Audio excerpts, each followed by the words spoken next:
Окей. Александра говорит о том, что, во-первых, она всех поздравляет с тем, что год быка наконец-то наступил, и напоминает о том, что прошлый год у нас, 2020 год, был год металлической крысы.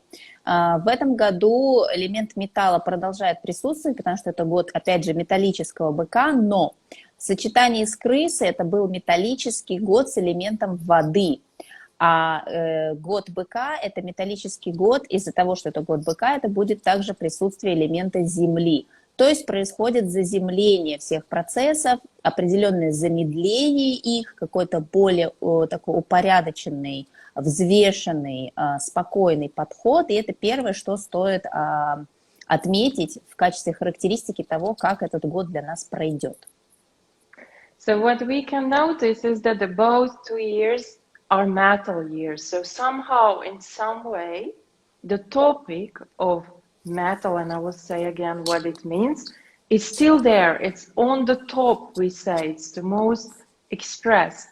And this is usually related to financial, so everything that has to do with money, so globally, but also for everyone personally, and some kind of, any kind of everything that has to do with rules, laws, justice, so all kind of stuff like that. And we can partially say, not absolutely, but also the governments.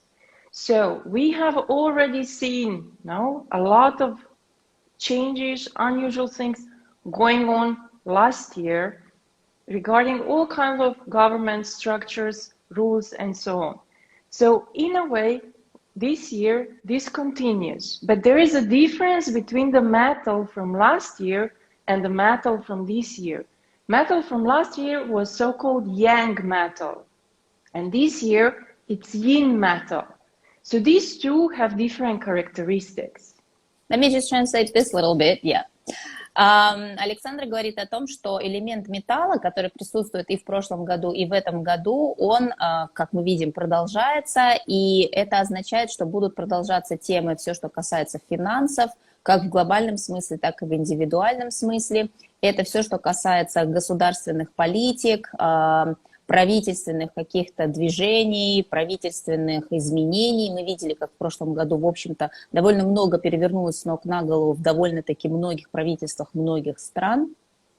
Но она отмечает, что характеристика металла прошлого года отличается от металла этого года, потому что в прошлом году металл был янь, большой металл, в этом году металл инь, маленький металл. Сейчас она расскажет нам, в чем, собственно, разница и как это сказывается на человеках.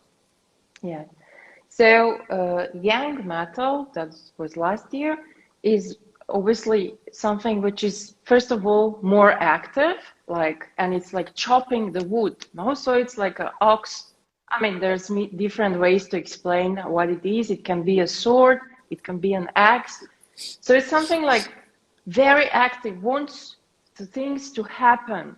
And many times, because it's so eager to do something, it cuts too quickly, you know? Mm-hmm. And it's a bit, as yang is a bit more like robust, no? Like more, less refined. While the yin metal is, we can say, a jewelry, a diamond, something that shines. We can also say it's like a petty knife, a small knife. So it does cut, it can hurt, no? And it's usually unexpectedly, but it's not such a big wound, no? So let's call it like that. And it cannot chop at one moment everything. And this kind of refined nature also makes things nicer. Things become more in order, more nice, no? So this is already a difference between the two. Александра говорит о том, что когда мы имеем дело с элементами янь, это всегда более динамичные, такие большие, скажем, штрихи, большие мазки, большие события, радикальные движения, радикальные решения, такие очень яркие и очень мобильные сами по себе. Но если говорить о металле, то если это можно представить себе как такой огромный топор, который с большой силой, да, может способен там разрубить какие-то вещи, поломать что-то. но в этом своем стремлении быть постоянно в динамике, это может, в общем-то, выливаться негативным образом, потому что это может быть деструктивно. То есть там, где, в общем-то, можно было и не бить, что называется, этот топор падает и разрубает что-то, что, возможно, нуждалось еще в каком-то времени, подготовке, и, в общем, все это очень так спонтанно и достаточно хаотично происходит.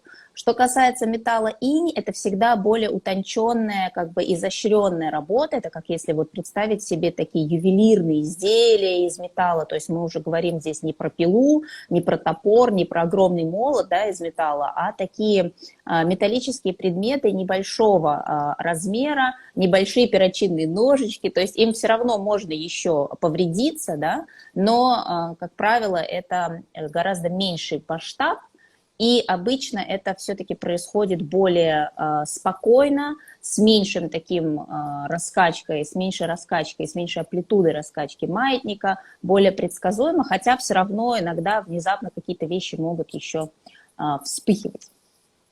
So if we say that a young metal, now it's about fighting for a cause or for some purpose, and let's do it quick, let's not think, let's just go for it. Yeah? Then yin metal is more about getting things in order, perfecting it, making it as it has to be. No, so it's like going into detail. It even if it cuts, no, it cuts precisely like a diamond. No, diamond would cut very much. So when I talk about cutting, because this is the nature of metal, is to cut.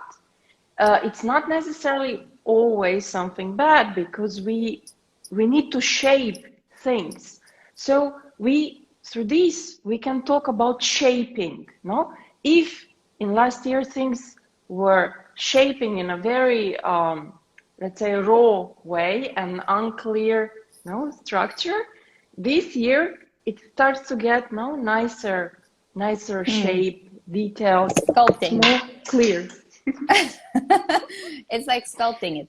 Александра говорит о том, что тематика вот этого продолжения металла в более утонченном варианте, это как если бы вот сначала вы вырезали огромные куски, да, из материала, например, если вы делаете какую-то скульптуру, сначала это такие огромные отсечения, как бы, да, глыб, которые не нужны, и дальше вы уже более утонченным образом начинаете из этого определенные формы выпиливать, да, выстрагивать, то есть вот таким образом это продолжение, оно имеет такое как бы более созидательное настроение даже само по себе, чем оно было до этого. Yes, and I'm still with my ear somewhere else. No, Find the ear, get back. So I'm still listening where it is. So yes, the last year there was, I already mentioned water, and this year there is a so-called earth element. So it's like always every year this combination of elements. So when I say earth, there's also some other elements, but they're not so exposed. So that's why we'll talk about water. Water makes metal rusty, unsharp. You know? So then it's even more weird, no? Because let's say any kind of orders are just orders, and they don't cut nicely, they don't shape nicely. It's more like tearing apart or just like making a damage. You know? And this year there is no water, so I mean there is some water, but it's not so expressed. There is earth. And earth is the element that produces metal. So it's kind of supporting, energy. And it's also at the same time making, because metal in a way wants to be out, doesn't want to be covered. But in that way we say that the earth kind of protects the metal. So it's not too wild, too sharp, it's not yet there. Flying around. Crazy machete flying around. Yes. Александра, опять же, возвращается к вторичным элементам. Конечно, в каждом годе присутствует несколько элементов. Всегда нет такого, что вот там А, Б и все. Но она возвращается к тому, что если в прошлом году элемент воды в сочетании с металлом, вода с металлом, это всегда ржавчина, это всегда повреждение. И что это означает? Это означает, что даже когда мы говорили про какие-то решения, например, правительств, какие-то постановления, там, я не знаю, распоряжения, если вы представите, как будет резать нож, который заржавел, то это, в общем, такое скорее разрывание в клочья, такое раздирание на куски, нежели четкое такое вот разрезание в том месте, где нужно разрезать. В этом году элемент воды есть, но он очень, скажем так, неактивный по сравнению с другими, в частности, по сравнению с Землей, а Земля по китайской метафизике – это поддерживающий элемент для металла, поэтому это, в принципе, такое как бы более созидательное, более аккуратное, более защитное такое влияние на элемент металла, позволяющее ему работать более аккуратно, и фактически, несмотря на то, что металл не элемент, которому нравится быть скрытым, он стремится к проявлению, всегда быть как бы наружу, чтобы его видели, тем не менее Земля как будто окутывает его и дает вот это вот ощущение такой подушки безопасности, некой защиты для всего того, что будет происходить. Yeah. So also, when I said that the yin metal likes to be seen, now it's a lot about showing off, it's a lot about how it looks, but whenever it is, it doesn't really have some, deeper strength. When the yang metal is like brutal, no, it goes all the way, no, in some sense. So in that way, we will feel the change between the two metals. And I also say this because it has to do with governments and rules, and we are still under a lot of rules and structures. And then metal is also about values. So with the yin metal, there is a need for like more perfected values, more nice, more shiny. So like we are looking for new values. So there is earth producing metal, like holding metal, and earth is actually very caring. It's element of care. It's our element of nurturing. So it's like nurturing new values that are about to be perfected through certain new way how we structure, because earth also has the characteristic of structuring. So these two things coming together. Александра говорит о том, что вот это влияние Земли, матери Земли, как элемента, который очень питающий, очень такой вот созидательный, как собственно, почему мы и обращаемся к ней как к матери, потому что она дает рождение всему, что есть в этом мире. Элемент, который она поддерживает, в данном случае это металл, получает вот эту мягкую, такую питающую поддержку для того, чтобы новая структура ценностей, которая сейчас постепенно начинает устанавливаться, начинает выделяться, начинает вот филигранно уже обрабатываться окончательно для того, чтобы появиться на свет, все это имеет эту поддержку от Земли, поэтому этот процесс будет происходить в позитивном ключе, и постепенно с течением времени за этот год мы будем видеть, как вот эти структуры, как парадигмы мышления, какие-то новые структуры в прямом смысле с точки зрения там правительственных структур или там межведомственных или еще что-то, какие-то новые организации, основанные на новых ценностях, которые сейчас начинают выходить на первый план, да, у общества, у коллективного, будет иметь достаточно большую поддержку. Yeah. So then if we look at yin metal, or metal is also representing brain, thinking, okay, some kind of intelligence, and therefore in certain combinations also technologies. So you have already seen last year a lot of going on regarding technologies. what a good way or not so good way? In the brain, especially. I keep thinking about Elon Musk and his Neuralink thing, you know, technology yes. in the brain.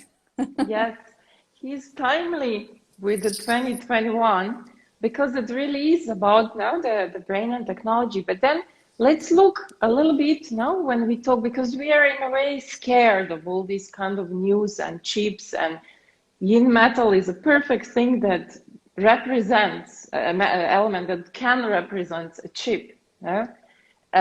For example, because Earth is like a muscle, no, and the metal is the chip. So the thing is that yes, indeed, it already started last year. The expansion of technology last year, also power of whoever is behind technology, and this year it's really a year with a lot of even further expansion, technological expansion. But we should not forget that there is this earth, no? Earth element in the shape of the ox, and ox cares. Ox is about family. Ox is about family values, for example. Ox is about us. No, ox is about earth. No, about food.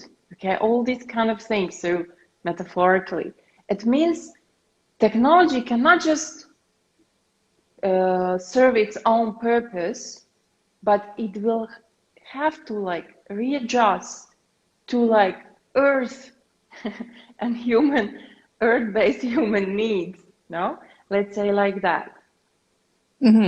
Александра говорит о том, что следующая характеристика инь-металла – это что этот элемент относится к технологиям, ко всему, что связано с технологией, и в частности, помимо этого, относится ко всему, что связано с мышлением, с изобретанием чего-то, с изобретением, с развитием научной мысли, всего, что связано с вообще головной мозговой деятельностью. Я сразу вспомнила и пошутила на тему того, что когда мне говорят про технологии и мозг, сейчас на первых полосах это связывается обычно в преломлении Илона Маска, который пытается вживить чипы в головы там свиньям, обезьянам, и в дальнейшем он рассчитывает это делать с людьми. Но Александр справедливо, я специально сделала эту оговорку, потому что это очень во многих смыслах раскручивается как некий такой маятник страха того, что вот в очередной раз там что там с нами собираются сделать, но на самом деле не совсем так, потому что технологии не будут все-таки идти по пути какого-то такого самодостаточного развития в отрыве от человека, потому что технологии все-таки призваны служить человеку, и технологий персе бояться не стоит, потому что технологии, я сейчас не про Илона Маска, а вообще про технологии, про новые какие-то грани возможностей, которые технологии будут давать человечеству, отрицать их просто автоматически, потому что это что-то такое хай-тек не следует, но вот каких-то таких запредельных, античеловечных вещей, скажем, в этом году будет сложнее пытаться лоббировать кому бы то ни было, потому что бык – это про человека. Бык – это про землю, про все, что касается наших таких общечеловеческих, глубинных, традиционных ценностей. Бык – это про традиционные ценности, про ценности семьи, про ценности плодородия, про ценности изобилия вот в таком сугубо общинном смысле. И быку не все равно, он защищает человека, защищает человеческий уклад и устои, которые направлены вот на именно такие семейные парадигмы таких общин, которые ставят во главу угла развитие человека как, ну, скажем, центральной фигуры, да, то есть здесь не идет речь о том, что человек будет подчиняться каким-то там новым правилам, которыми управляют какие-то там IT, все ровно наоборот. Поэтому в этом году какие-то поползновения такого рода им, мягко скажем, будет сложнее. Yeah, so for example, now, last year it was metal and metal produces water, and water represents emotions. No? So all the things regarding the technology, all kind of technologies was producing really a lot of emotional states from fear, worry, all together. So not just there's so much happened last year, So one technology is like okay, let's start it with 5G, for example, chipping, satellites, all the like this Starlink or how they are called, all these kind of very new things. But then let's not forget, blockchain, like bitcoins, all these kind of, and then also the virus itself. We don't know if it's natural or is that produced by certain technology, and the vaccine, the so pushed vaccine, is also a brand new technology because it's mRNA vaccine, and by definition, it's not even a vaccine. So it's a gene stimulated immunization, hopefully immunization, and not stimulated something else. So it's so much of new ways, and all these new things somehow, or with a reason, caused a lot of emotional response. And comparing to this year that we already entered successfully, Yay! It's different because it's not that much emotional. Things ground, so things have to touch the ground. Last year, everything can be flying wherever. This year, things have to be grounded. Let's say it like that. What does it mean, grounded? It means many things, but like, it has to be practical. It has to be useful for the planet Earth, and it has to kind of be in touch, with, because the thing is like metal out of the earth can be just exploiting the earth, but there are earth and metal together. So these kind of technologies have to meet the needs of, let's say, planet, the needs of biology, we can call it like that, or biological living. Александра говорит о том, что если вот, например, в прошлом году у нас были элементы металл и вода, и при этом металл поддерживал воду, то есть как бы эффект металла усиливал элемент воды, можно так сказать. Вода в том числе это все, что касается эмоций, мы об этом говорили в прошлом году, и мы видели, что технологии, да, если говорить про элемент металла как со стороны технологий, в этом году, прошедшем, были очень такие явные рубежи всего, что касалось технологий. Это были и 5G, запуск Starlink, спутников, все, что касалось этих волн. Потом дальше у нас возникли тематики с блокчейн, биткоином, которые вышли как бы на такой более осязаемый уровень для большинства. Впоследствии сам вирус, который, в общем, можно долго рассуждать относительно его происхождения, но, в общем-то, можно, скорее всего, отнести его к разряду технологий, как это ни странно, может быть, совсем не странно. Ну и, соответственно, сама прививка, которая в разных ипостасях и в разных вариациях, но по факту, скажем так, чисто по определению, в общем-то, как таковой иммунизация не является, потому что это уже новая технология того, как они разработали нечто, что влияет на уровне МРНК. Поэтому все это были определенные такие новые витки каких-то технологий, да, достаточно резкие витки, которые вызывали большую бурю эмоциональной реакции, что, в общем-то, достаточно закономерно, потому что все эти технологии, каждая там в своем ключе, но они достаточно существенно сказываются и сказывались на жизнь человека. В этом году вот это сочетание металла с землей заземляет в прямом смысле все, что касается технологий, то есть технологии не могут существовать в отрыве от пользы для Земли, для биологической жизни на Земле и, собственно, как следствие этого для человека. Поэтому какие-то чрезмерные там шатания вправо и влево касательно проектов, которые могут там сильно навредить человеку, они в этом году невозможны, просто потому что для быка, для Земли это непроходной вариант. Что бы то ни было, должно будет видоизмениться таким образом, чтобы поддержать при этом биологию, чтобы поддержать при этом жизнь на Земле, поддержать продуктивным и созидательным образом, не вмешиваясь таким путем, который, возможно, приведет к каким-то катастрофам в будущем.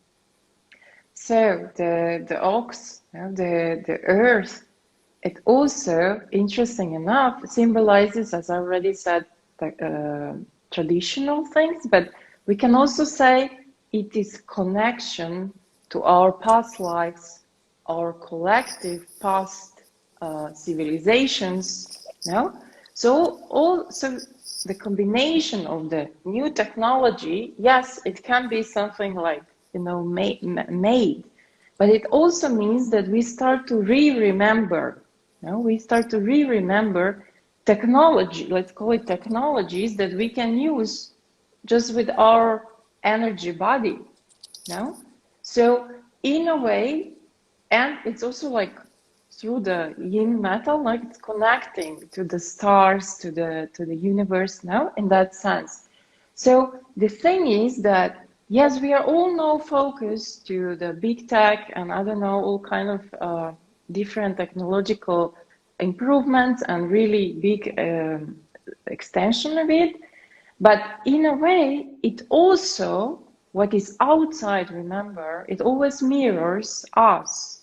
So like collectively, we are also, knowingly or unknowingly, developing or re-remembering different way to use our brain. And yes. like not just different, but you know how it's always, since you went to school, they say you only use this little part of the brain. So this year, the brain activity and abilities is expanding. So the part that we are not using, it becomes easier to reactivate, to learn how to. And as I said, the ox, past lives, past generations, so ancestral knowledge, past civilizations, but also ox has the energy of like really spiritual energy, behind. So it's like through spiritual practices, it's like through, let's say, meditation or contemplation, you activate, ox is like earth and on top is metal, which is brain. You activate certain capabilities of brain, but not just one person, we all together. It's a lot happening, collectively. Александра говорит о том, что когда мы говорим про технологии, в этом году в том числе это не только про какие-то новые технологии, которые вот кто-то там изобретет и придумает, и это будет что-то совершенно прорывное и новое, в том числе в отношении того, как работаем мы, как работает наш мозг, да, и какие у него есть способности и возможности. Это с точки зрения быка, как знака, это еще и про родовую память и про память наших прошлых историй на этой планете, прошлых цивилизаций. Вот эта связка очень сильно активируется с нашим таким достаточно ярким прошлым, и мы начинаем коллективно не просто изобретать что-то новое, мы начинаем вспоминать о тех вещах, которые нам были доступны раньше. То есть будут открываться такие интересные технологические вещи, которые нам, возможно, там еще недавно казались какой-то сказкой или там былинами, но по факту это такие абсолютно реальные физиологические и энергетические способности, которые будут открываться не как индивидуально что-то, а именно как коллективно подниматься эти пласты для того, чтобы человек начинал использовать свое энергетическое тело, свой мозг и свои скрытые способности в большей степени. Александра вспомнила про то, как в школе нам всем рассказывают, что вот мы используем наш мозг там только на какой-то очень маленький процент.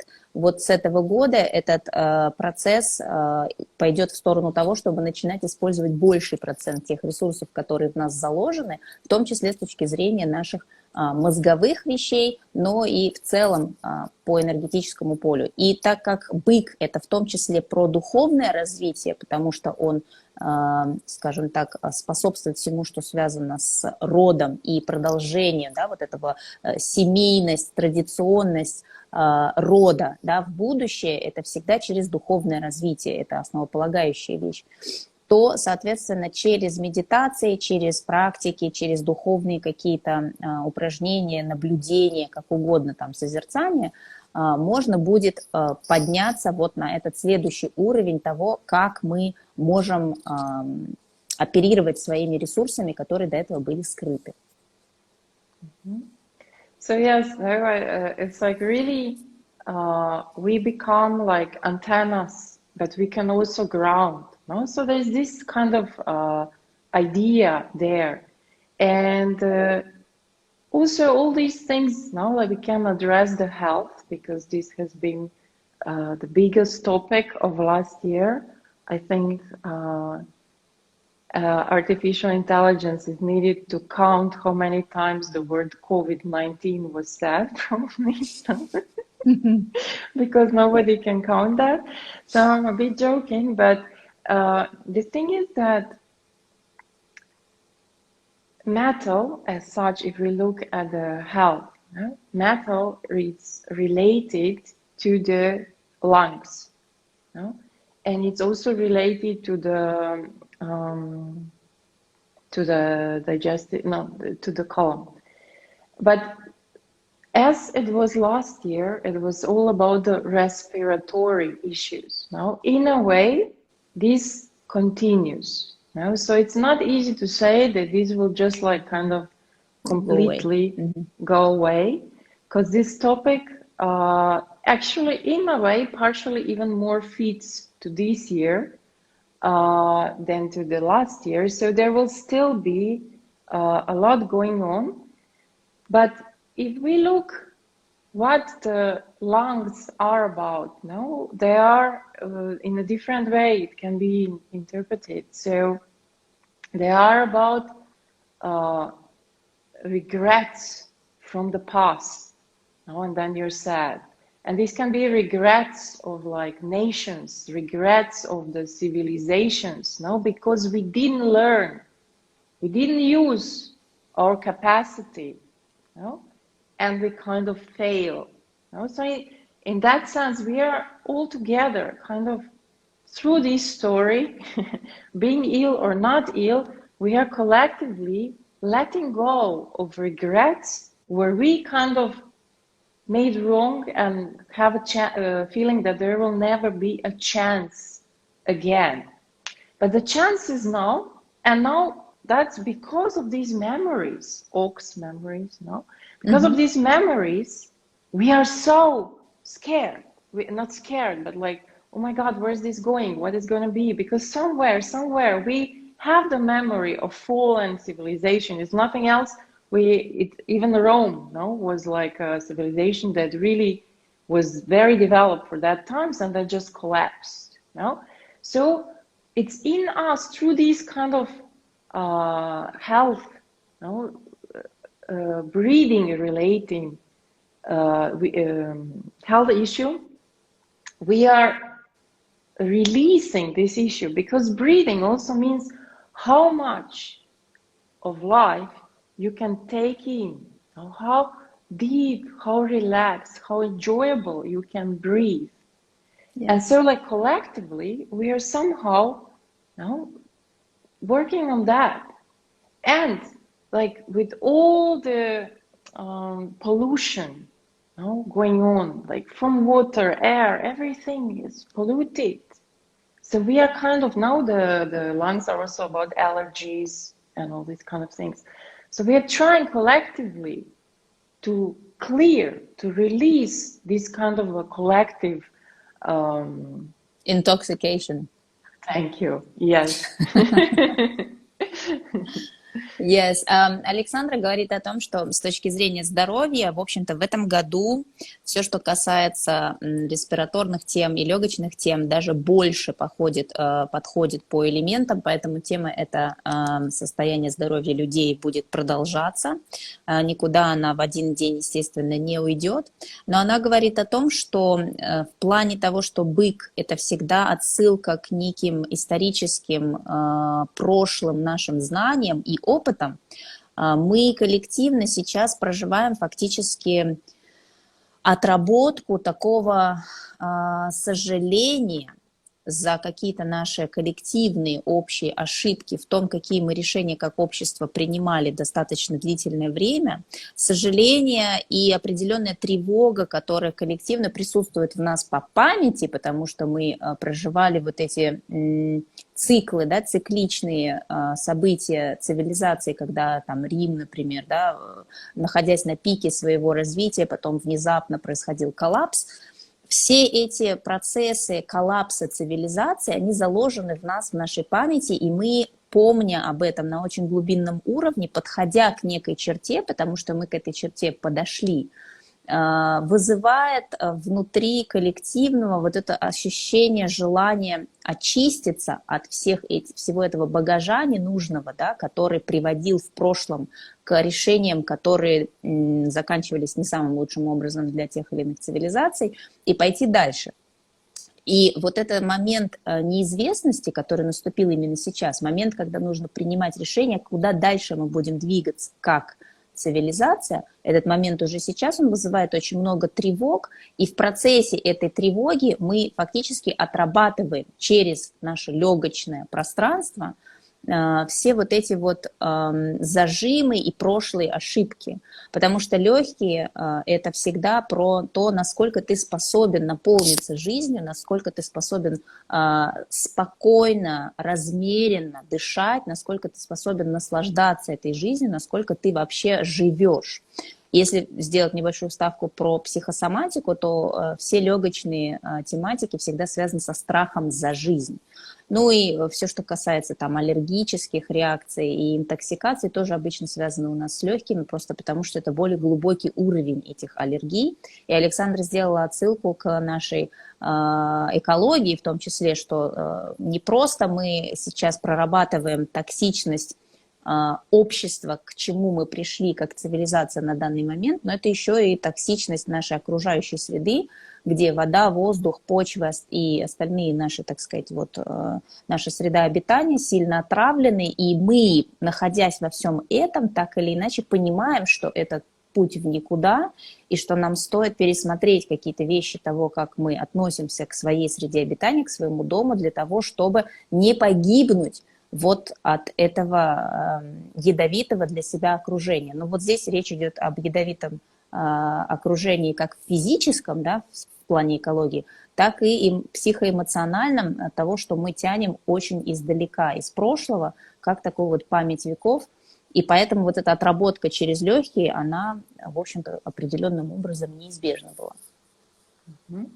Хотя здесь я просто тоже сделаю ремарку. Понятно, что все, что происходило с людьми в этом прошлом году и продолжает происходить сегодня, это не только и не столько про легкие, потому что там есть очень много нюансов, связанных с кровью и так далее, но то, что, скажем, больше всего вокализировалось в течение 2020 года и продолжает сейчас, когда все носились как ненормальные там, с компьютерной томографией, смотрели там степень поражения и так далее, фокус был именно на это. Да, были какие-то отголоски относительно того, как это влияет на тромбозность там, и прочее, но вот эта вот одержимость дыханием, ну и в том числе все, что было связано и продолжает быть связано в многих местах с масками, это вот об этом самом фокусе нас, на том, что связано с нашим дыханием жизни фактически. So yes, we were still, if we look still about the illness and we look a little bit what is the next year about, because I will not talk much, but it's not so easy to talk about the metal ox year in a very positive way, especially after last year. So whenever people were like, oh, they started already before November, no, that was the fastest thing. What is the next year about? No, of course, because it's such a pressure.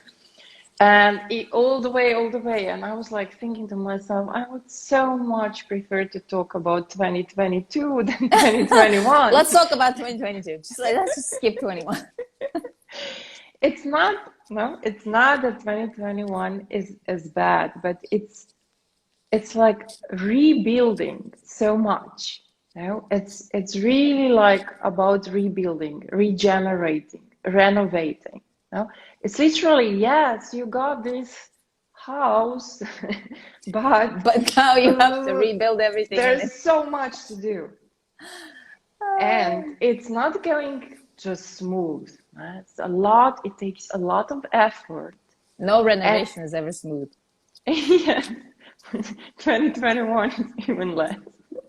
But that's true, and that's why I would prefer to talk about 2022, because I'm a person like, oh yes, let's change everything. But the moment you have to be doing it, no, the strength to do can frightens you even at a certain moment, and you're like, no. So this is exactly this year. You're gonna be like, oh, so much still, no. So it's having this energy, but it's really a test of persistence. So Yes. winners in general is being persistent, resilient, you know? Like it's showing up. It's showing up and standing up and being there, no matter how hard it gets. Yeah. Yes, and this is the thing now, that if you look at the soil, you really do all kind of things. You dig it, you mix it with another soil, you put seeds, then you remove the weeds. Now you're doing all kind of things. You have to put fertilizer, you have to do this and that. So much going through happening to the earth. But the earth will always, whatever it can, whatever life it can produce, it will support it. No? And this is what this year is about. Александра говорит о том, что когда у нас был конец 2020 года, и где-то в районе ноября уже начали люди спрашивать, ну а давайте вот посмотрим, заглянем в 21-й, ну что там у нас будет происходить, какой это будет год, давайте вот как-то, людям хотелось определенным образом немножко выдохнуть, потому что 2020 год был для многих, да что там говорить, вообще для всех достаточно таким непростым.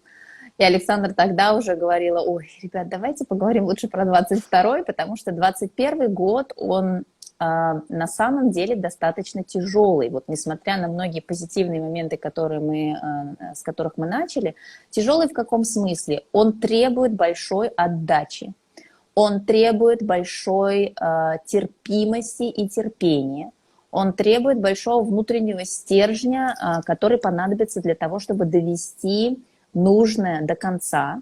Это полностью такой, вот представьте, что вам достался дом, который, вот у вас его не было, сейчас он у вас появился, и вы, с одной стороны, очень обрадовались, но вы понимаете, что дом вам достался в состоянии ужасно плачевном, и его нужно полностью реабилитировать. То есть это полный капитальный ремонт, и, помимо всего прочего, вам еще достался с ним сад, который нужно возделывать, потому что он полностью зарос сорняками, там нужно вообще снимать пласты почвы. То есть это огромная, колоссальная работа. Это тест. Этот год – это тест на то, насколько мы действительно можем не смолодушничать, насколько мы коллективно действительно хотим принять решение, которое поведет нас по пути развития вот в этот самый золотой век, да, о котором мы говорим, когда мы говорим про Водолея, насколько мы действительно к этому готовы и хотим этого, или мы все-таки, скажем так, сольемся на полпути, потому что по-детски устанем, по-детски начнем топать ножками и сделаем какие-то выборы, которые, в общем-то, неоднократно уже делали в прошлом, которые, возможно, повлекут за собой какие-то не очень хорошие события. Это тест на внутреннюю силу, на внутренний стержень, на терпение, на последовательность, на то, чтобы не сдаваться, на то, чтобы вот шажок за шажочком, ступенька за ступенькой продолжать идти по тому пути, который мы выбираем, отстаивать свою правду, отстаивать свои границы, вкладываться в то, что мы считаем важным и нужным. Она привела пример того, как когда тебе вот предстоит вспахать вот этот вот сад, и все те движения, которые необходимо проделать с землей, да, ты выкорчевываешь старые корни, ты убираешь оттуда старые сорняки, ты вспалываешь это, ты даешь возможность земле дышать, наполняя ее кислородом, ты удобряешь ее. Но впоследствии все эти действия, они, естественно, всегда вознаграждаются, потому что земля естественным образом стремится дать жизнь. Поэтому если ей в этом помогать, то эта жизнь, она начинает цвести, и это неизбежно. Но это будет требовать больших усилий. Yes. So we talk about, if we talk now about the ox, so bull or ox, so what is the image? What is this? Why did they choose this animal as representative of this energy? It's the image is this ox that is working on the field. No, it's like pulling and like working on the soil, and it's like hard work, but he will never let the family down. No, it's like very obedient, let's say, very caring. So it always do everything to provide, no, the source, no, food for the family. No, so it's like this kind of dedication to have, no, to have the fertile thing, abundance. No, it's dedication to abundance. So this would be the message. No, and there is also, of course, through this is like, even when there is not the easy conditions, I come to the moment or fertile, no, moment when everything blossoms and gives. So don't give up, no, continue, it's coming. Если говорить о том, что вообще китайская метафизика изначально она основывается на всем, что касалось наблюдений людей за природой вокруг себя и за, собственно говоря, теми занятиями, в которые люди были вовлечены, это в основном было земледелие, то в данном случае характеристика быка как года, это про, если представить себе вот вол, который тащит плуг, который вспахивает землю, там, метр за метром, несмотря на погодные условия, и это постоянство и такая послушность в том, чтобы с определенной даже упрямостью не подвести семью, которая рассчитывает на него для того, чтобы получить дальше дары от этой земли, которые продержат эту семью через, там, скажем, зимние месяцы. То есть это черта быка того, что это очень тяжелая работа, да, как бы вот все, что делает вол на этой земле, но он не бросит это, он будет продолжать, потому что для него важно, как вот эта энергия, как бы ни в коем случае не остановиться, не бросить это для того, чтобы семья могла потом рассчитывать на плоды со своей земли. Поэтому основное послание года – это именно такое: не останавливаться, не сдаваться и понимать, что за этой тяжелой работой обязательно придет вот этот момент сбора урожая, который будет сильно зависеть от того, сколько сил мы вложим в эту землю, ну, метафорично выражаясь, сколько сил и ресурсов мы готовы вложить, и терпение, да, и такого как бы определенной, скажем, самоорганизации, да, что мы не раскачиваемся в разные стороны, что мы идем по этой вот колее, что мы вспахиваем то, что нам нужно вспахать, как бы мы ни устали, как бы мы ни хотели там в какой-то момент все бросить и сказать, да это вообще не работает, это в никуда и так далее, понимать, что это просто такой период, который нужно пройти. Для того, чтобы потом собрать урожай, сначала нужно эту почву возделать. Yes, and I mentioned before, I would so prefer to talk about 2022 because the image also as well of the ox energy is the soil, the farm, there's still winter, so it's still frozen, and it's just before this moment, this crossing, when the first sprouts start to break through the icy earth. So what does this means is like, it's so hard to see why you are putting effort. It's so hard to see that results will come. Yeah? So it's so hard to see what was accumulated in the winter for this earth. Now, what are these treasures in there that will give you the rewards? And the way we are living, no, we want everything quick, no? The moment you do this, you want already to have everything, no? So fast life, you know, fast food, fast life, something like that. But the ox reminds us of, like, because it's very inward No, earth is always still. No, it's not out, it's like inward. It's like to find the strength, to find the focus, to find the goal inside of you. It doesn't matter, no? Anything. It's like here. No, it doesn't matter. It doesn't make sense to focus outside. Where will I get? Where will I get? Because you will not get. No? It's not easy. That's why it's hard for us, because we're so spoiled. No? To like so easy everything. But it's kind of remembering us that actually our power, also free will and so on, it's and connection is from within, and this is the spiritual part of the ox. So this is kind of like a bit quieting us down, a lot of development going on, but you cannot really detect it. That's why these kind of abilities that we are all getting are not so obvious, because it's all happening like inside. How much you can connect, how much you can feel being here in this moment, connected to the planet and connected to the source. It's a lot about that. And in that way, it's like like the seeds that are already there in the soil now are like getting the food, the support is generated. And let's finally tell about 2022. Let me just translate this a little bit. Александра говорит о том, что когда вол вот таким образом работает на Земле и начинает ее прорабатывать в моменты, когда она еще фактически замерзшая, когда это еще ранние периоды весны, очень тяжело, во-первых, дается сама работа, во-вторых, очень сложно увидеть чуть вперед и понять, что вот за этими замерзшими комьями земли когда-то появится что-то прекрасное, цветущее, плодородное, что-то, что даст какие-то прям сокровища, на которые можно будет чудесно прожить, и не просто прожить, а прожить радостно, вкусно, красиво и так далее.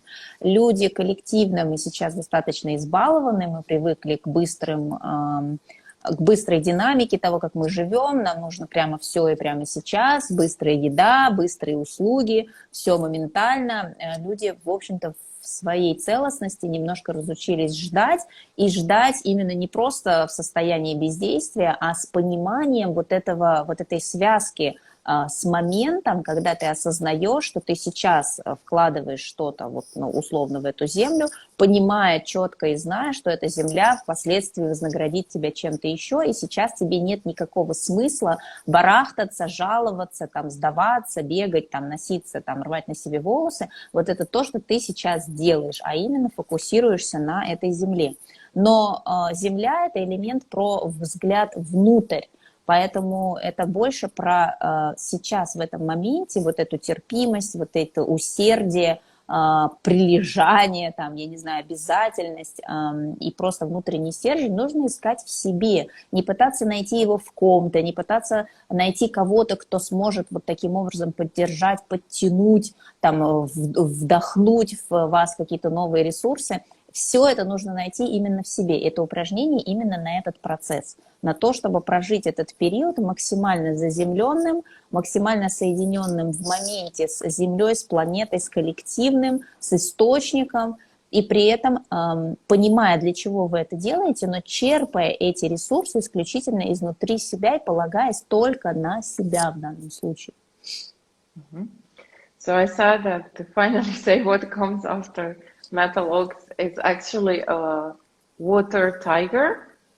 Sounds good, no? Tiger. Who doesn't like tigers? But it, just to not go too much into it, it's like a very, very strong energy. Water is yang water, so it's like an ocean.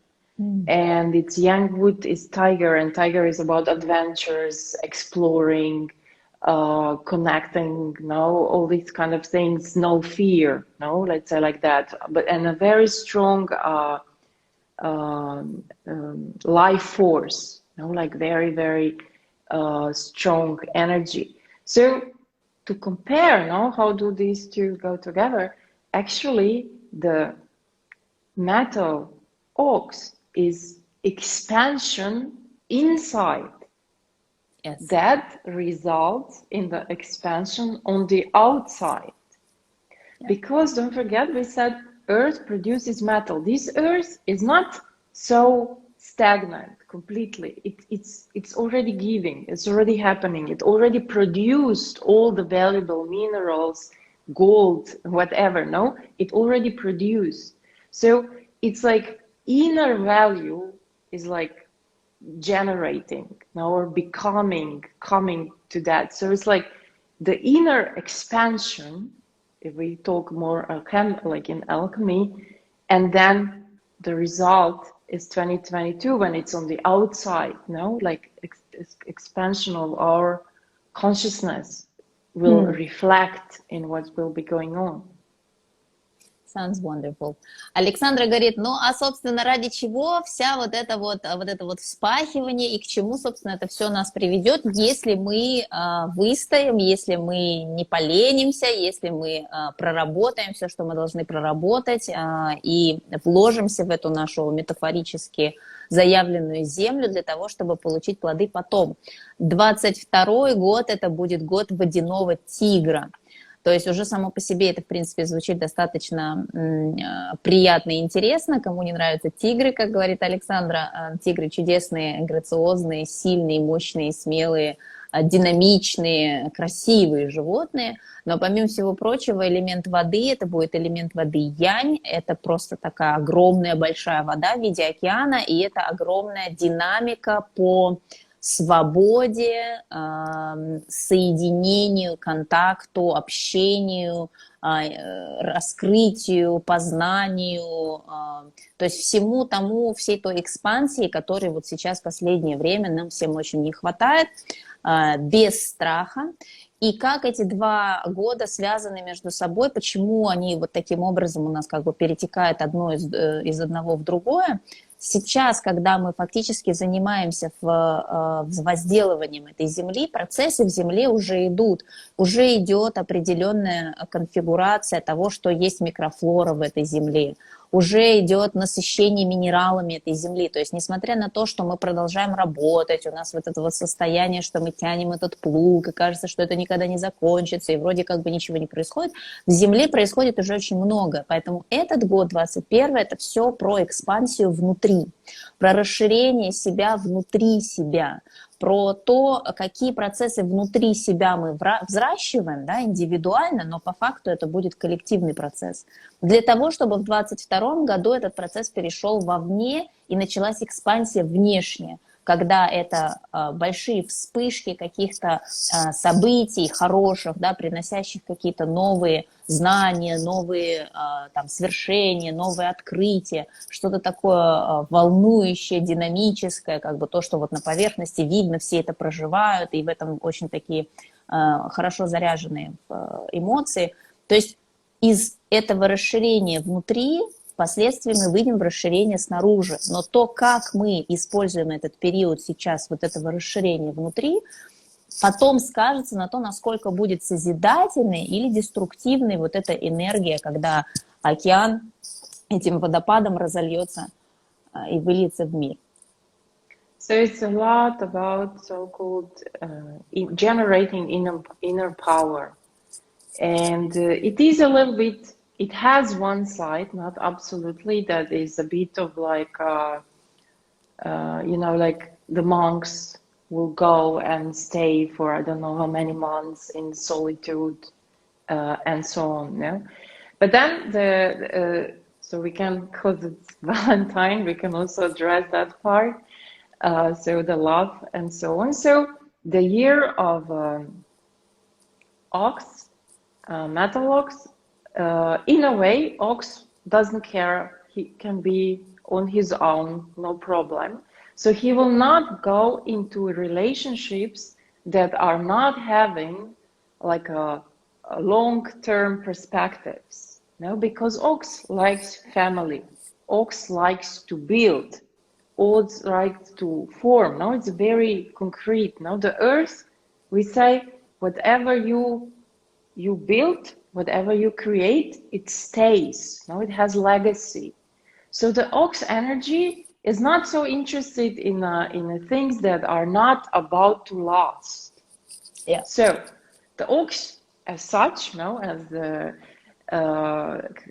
it's like not going for just nothing. It's always like taking, no, because you don't want to. It likes to work on things and likes to put effort. So you won't choose the seed that anyway will not bring a lot. No, so it's in that sense. So there is certain kind of let's say a sober approach to relationships, or checking, no, where's this relationship going, how is it growing, no, do we need to add something, or it's time to kind of close the chapter, okay, to say like that. So it has this kind of energy, but on the other hand, there is this metal, yin metal on the top, and yin metal is all about talking, being seen, attraction. Also, we can count on hopefully some version of socializing in this year too. Social. Being too politically correct, Alexandra. Yeah, carry on. So yes, this is there now, but somehow there's a little bit of like being maybe in a way a bit traditional, or like looking for traditional values.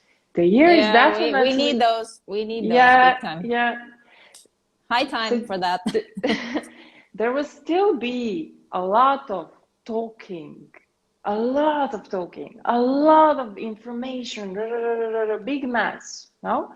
But on the other hand, the things that will matter and the things that will go noticed are the ones that come to like a fertile soil, no? That ground in some way. So these kind of, we will start to kind of see this kind of value in what is what. Now this will be needed because we will have this more and more, this kind of inner strength, inner security, knowing what yes, what no, no matter what's outside. No matter what's happening. Exactly. I we feel that already we're going there strongly. Pushed to that, no? Yeah. And in that sense, all these show off on the outside, if it doesn't have any grounds, if it doesn't have any roots, if it doesn't resonate with you, if it doesn't feel in your gut feeling, it will simply not matter. And now, so what I want to say, so it was relationships. So yes, but for those who are already together or like are dating and so on, it's a very good year now for the planning a family, for moving in together, buying any kind of properties or any kind of everything with properties this year is supposedly good, and you can get lucky with like finding something that fits you, or you will start to see that where you live, you don't feel the right way because your feeling for the space, for the earth energy enhances. So you will want to like, oh well, this is not the right thing. No, let's try find something else. So it's a lot in that sense, and a lot of kind of preparing, for building further. Александра говорит немножко сейчас достаточно подробно о том, что касается стороны взаимоотношений, особенно с учетом того, что сегодня у нас 14 февраля. Стоит заострить внимание на том, что касается отношений в паре, семейных отношений и как этот год чему он способствует, так как бык – это про семейные ценности, про традиции, про корни, и про то, чтобы строить на будущее. Бык не благоволит вещам, которые просто на момент и не имеют каких-то долгоиграющих планов. Поэтому отношения будут выстраиваться по принципу вот что-то, то есть то семечко, которое может впоследствии дать какой-то урожай.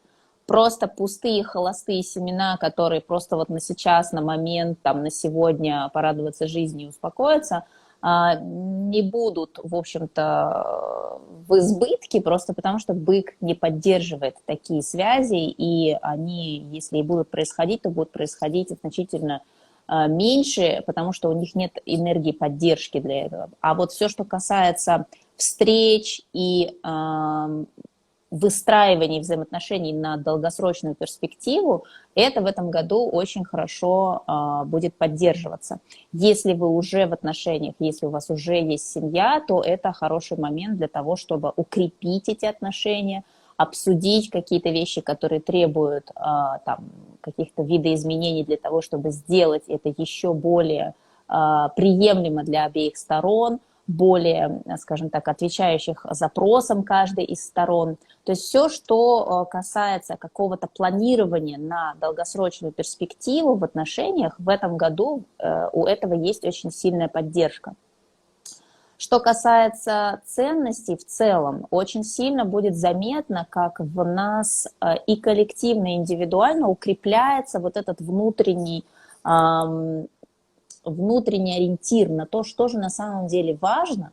Да, металл инь будет продолжать такой некой пеной шебуршать снаружи, и будет очень много обсуждений в прессе, всяких разных публикаций, набросов вот на вентилятор, всяких там тем, которые якобы к чего-то там должны привлечь чье-то внимание с точки зрения идеологии, да, человеческой. Мы сейчас очень много этого уже видим, да, когда пытаются склонить людей к определенным, скажем так, образам мышления, которые, в общем-то, большинству людей на интуитивном уровне не чужды.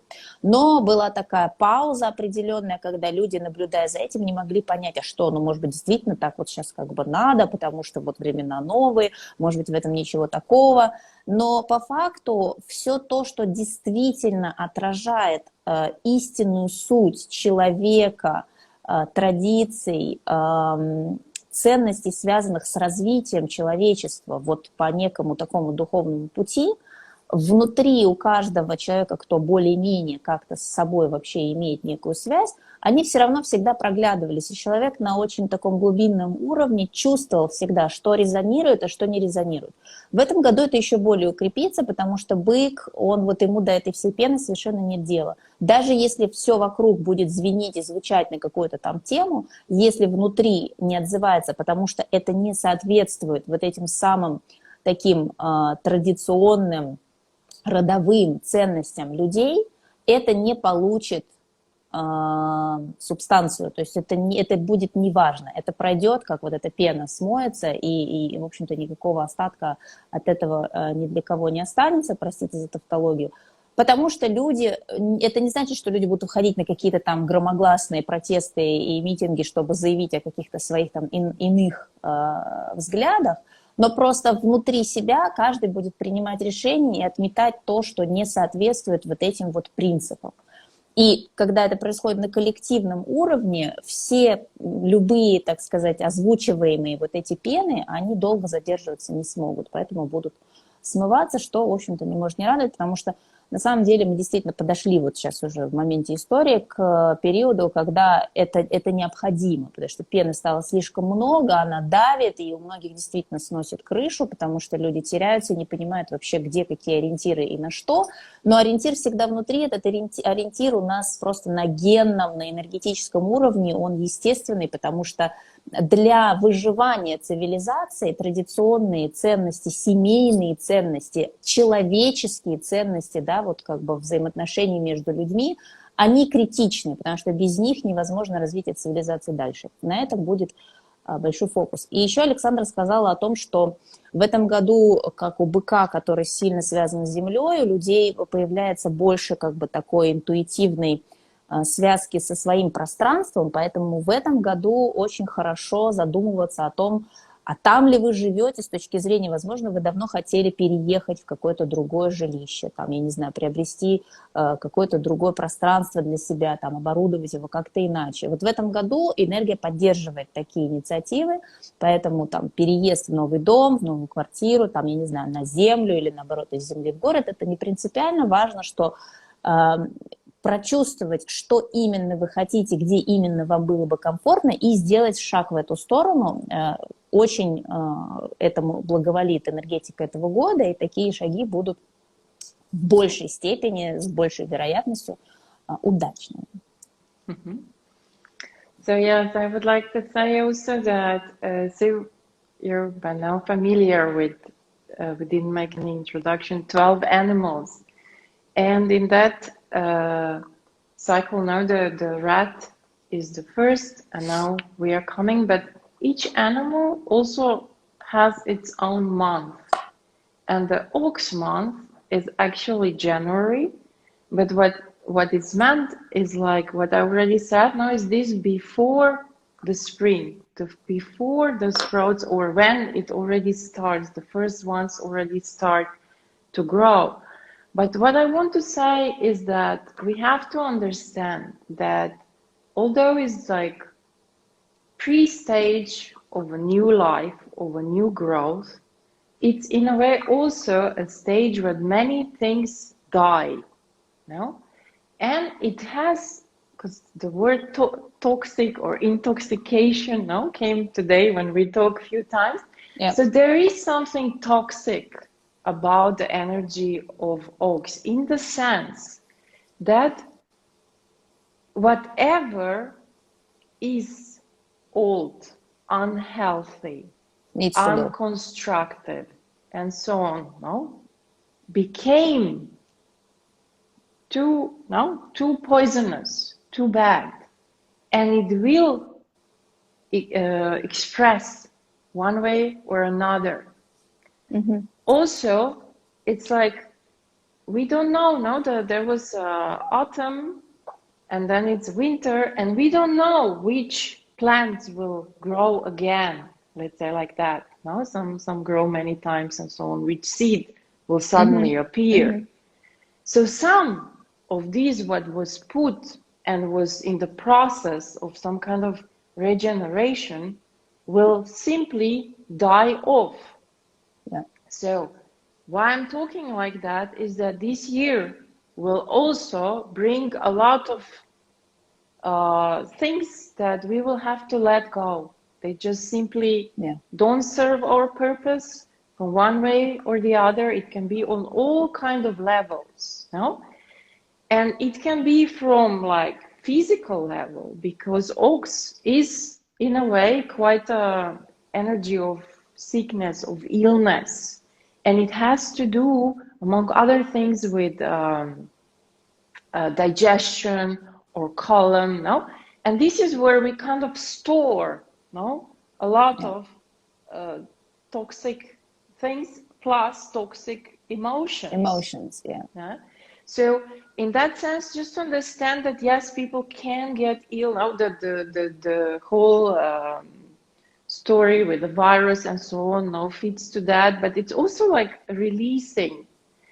And every ox year, a lot of people are also dying. No, so it's not related to the pandemic or anything, but it's simply, it's like, oh, am I going further? Did I regenerate? Do my soul still has a purpose? Yeah. So you have to kind of understand this is part. Birth always comes with death. No, it's like yin yang. So this is also what we are learning, that some things we have to let go. Everything. This is how life is.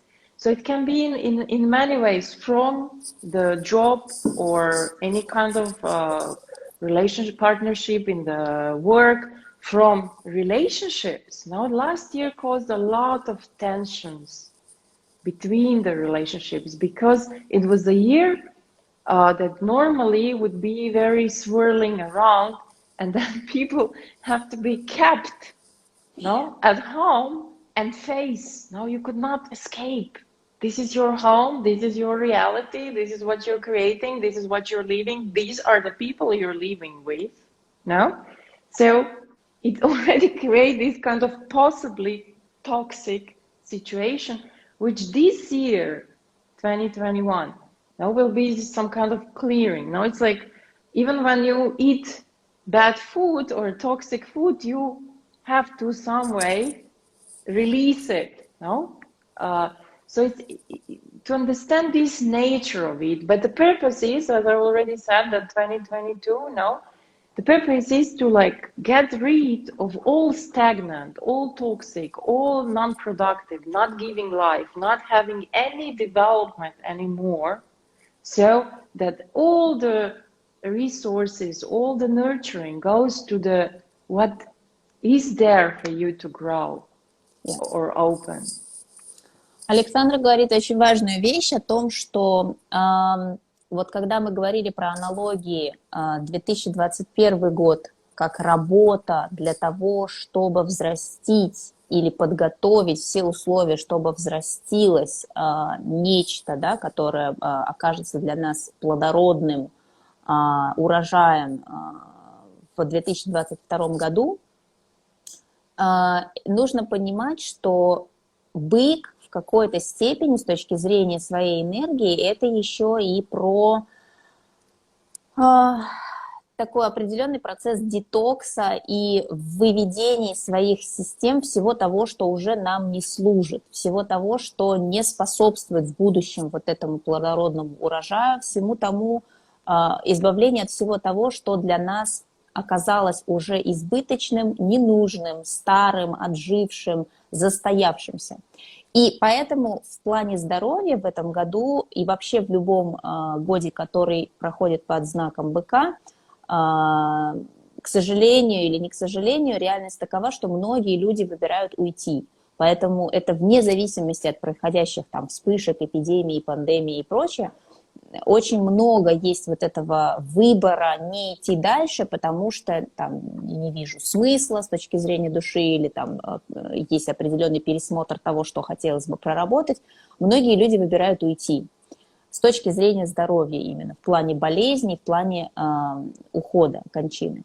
Но и с точки зрения взаимоотношений, с точки зрения того, что происходит в мире, те вещи, которые за последние пару лет, особенно за 2020 год, если говорить, например, про отношения между людьми, когда люди были заперты в там, замкнутом пространстве друг с другом и имели возможность более внимательно отнестись к тому, с кем они проживают, в каких отношениях они проживают свою жизнь, чем они наполняют свою повседневность, в 2021 году это подведет все к той черте, когда человек должен будет сделать выбор, что из этого он готов взять с собой дальше в будущее, чтобы это будущее было именно изобильным и плодородным, а что из этого является действительно отжившим, старым и уже неспособным дать какое-то плодородие в будущем, и поэтому нуждается в том, чтобы быть оставленным в этом году. Поэтому в этом году очень много будет процессов именно по тому, когда отношения прекращаются,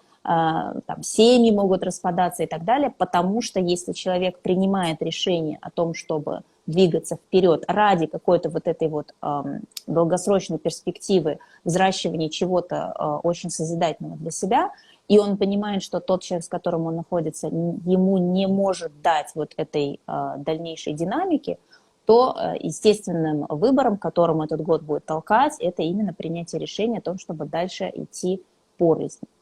Но это, как говорит Александра, все часть вот этого цикла жизнь-смерть, когда для того, чтобы пройти дальше, нужно избавиться от чего-то, что уже отжило себя во всех смыслах, в том числе, что касается там, устройства в обществе, в том, как происходят какие-то процессы на правительственном уровне, то есть какие-то вещи для того, чтобы дать толчок для нового, они будут форсированно вынуждены отпустить что-то старое. Да, еще Александра говорила о том, что очень много будет, в том числе, влияний на кишечный тракт, потому что в физическом и в эмоциональном, и в психосоматическом плане кишечник – это то место, где у нас большое скопление токсинов, потому что в зависимости от того, чем человек питается, именно через кишечник эти токсины проводятся, и через все, что касается пищеварительной системы, эти токсины фильтруются. Поэтому и в физическом смысле будет очень много таких вот, скажем, статистика резко возрастет того, какие будут заболевания кишечного тракта и все, что связано с патологиями кишечника, как свидетельство вот этого вот накопления старого и необходимости это старое из себя вывести, очиститься, сбросить. Ну, и на эмоциональном смысле, естественно, тоже. Yeah, it's a year of detox. It should be a detox year Yep. in all sense. No, detox from, as you said, emotion, physical. Maybe we detox from social media, all this kind of bad news. I'm joking, but yes, I was listening to you. No, let me just remember. Yes. If you imagine now the wood element is actually what represents life, or let's say kind of humans now in general. So if you imagine because I talk about this dying off and all the toxic, all the bad and so on, it's also a year of a breakthrough, because it's like this seed covered with stuff, no, that breaks through the earth and finally comes to the light. It gets the light, connects. No? So we are like already last year, no? So this is like a process. We are breaking through of old, but still rooted, no? Rooted in the earth, in the past, in the where we come from, but breaking free from everything that's covering us. So we have this kind of like, let's say, good deeds and bad deeds from the past, or good ancestors, or like good, what to say, karma, no, and all these kind of things. So this is what we are, no, like collectively and personally, no. It's like a pushing. We have to push to break through. It's not necessarily that something is pushing you. No, we would prefer that we are just pushed. But like, if you want something, you really have to push. You have to go Yourself. through all, through all your sabotaging, blockages. How do you call this kind of, patterns that are so old and has usually nothing to do with you. So it's definitely not a year of comfort. It's a year of doing everything you can to get out of your comfort zone, in order to start seeing your true strength and how much you can do. And also this, it's really, really physical. That's why I was talking about diseases. So it's because oaks, it's also physically strong and resilient. So again, it's really, our body has to get used to a strong connection, to like not getting from everything else, but like directly while you sleep, while you work, now you're getting, and it has to be flow. And for that, we have to have like body of like a bit different energetic state. It's a lot about that. Александра говорит о том, что в этом году, в принципе, вообще не идет речь о каком-либо комфорте, и попытка спрятаться за каким-то мнимым комфортом, она, в общем, очень быстро разобьется вдребезги, потому что это все про то, когда семечко наконец-то прорывает почву и появляется на свет. Но вот этот момент, когда этот прорыв случается, он требует огромного вложения сил и энергии. Именно вот этот момент, когда из семечка, во-первых, пробивается росток, и когда этот росток пробивается через толще того наносного, старого, то, что закрывало это семечко, да, но что уже больше не служит, и что теперь этому семечку пришло время идти дальше, прорываться через этот уровень и выходить на более светлый уровень, более открытый уровень чего-то нового для того, чтобы расти. Поэтому вот эта тема с выходом из зоны комфорта будет очень ярко стоять в этом году, но нужно помнить, что это не про то, что кто-то тебя толкает на выход из этой зоны комфорта. Главным образом это толкание на выход из зоны комфорта будет и должно идти изнутри себя для того, чтобы отработать и проработать те старые вещи, те старые программы, которые никак на самом деле тебя не характеризуют, и, в общем-то, тобою не являются, но просто приняты тобой как некий такой уровень луковицы, да, очередной пласт, который, если снять, то человек получает доступ к себе самому более истинному и имеет возможность реализовывать себя дальше так, как он должен себя реализовывать. Поэтому вот это вот ощущение, скажем так, прорыва, перехода, ухода от того, что уже не нужно, оно будет постоянным в течение этого года. Но бык сам по себе достаточно сильное животное, и вот этих внутренних сил у каждого достаточно, всегда в достаточной мере для того, чтобы этот процесс прожить. Это больше вопрос выбора и того, насколько человек выбирает прятаться за какими-то оправдалками, за какими-то там отмазками о том, что почему я что-то не могу делать, а фокусироваться на том, что вот я это делаю, потому что это неизбежно, потому что семечко не может, ну, то есть оно может теоретически просто загнуться и не расти дальше, но это не то, чего мы хотим. А раз мы хотим расти дальше, раз мы хотим вылиться вот в это прекрасное дерево, которое потом принесет плоды, нам придется вложить это усилие изнутри себя, вне зависимости от внешних вещей, и вопреки им, и проходя через них для того, чтобы прорасти. So yes, because I was listening to you, so it's also the seed is in the earth. It's dark, it's sometimes even cold, has no idea what is coming. And this is what we are kind of now. This is this great conjunction, the age of Aquarius that kind of started or activated this energy in December. Now is in that sense. So this is what we are going through and are breaking through, and through that. And on collective, already last year there was tons of demonstrations of different types, no?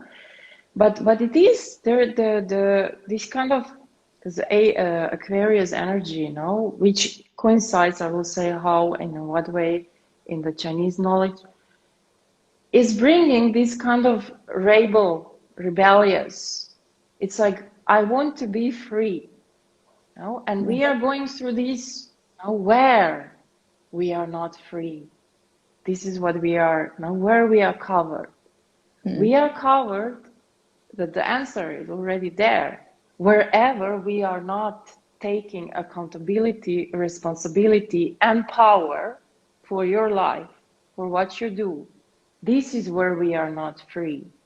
So we will see in it's already happening in 2021, continuation of this kind of, let's say, one thing are demonstration and riots, but some kind of demonstrating in a new way, no? Through maybe technology, through blockchain.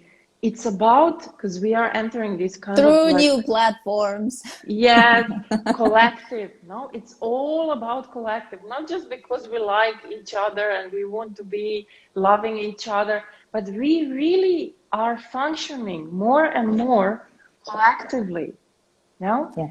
And this is literally like, we are starting to join forces and show that when we collect, we can change things. And who am I talking this right now? To Katia T, no? Who already made so many waves for different things. This is this new way how we are all going to function.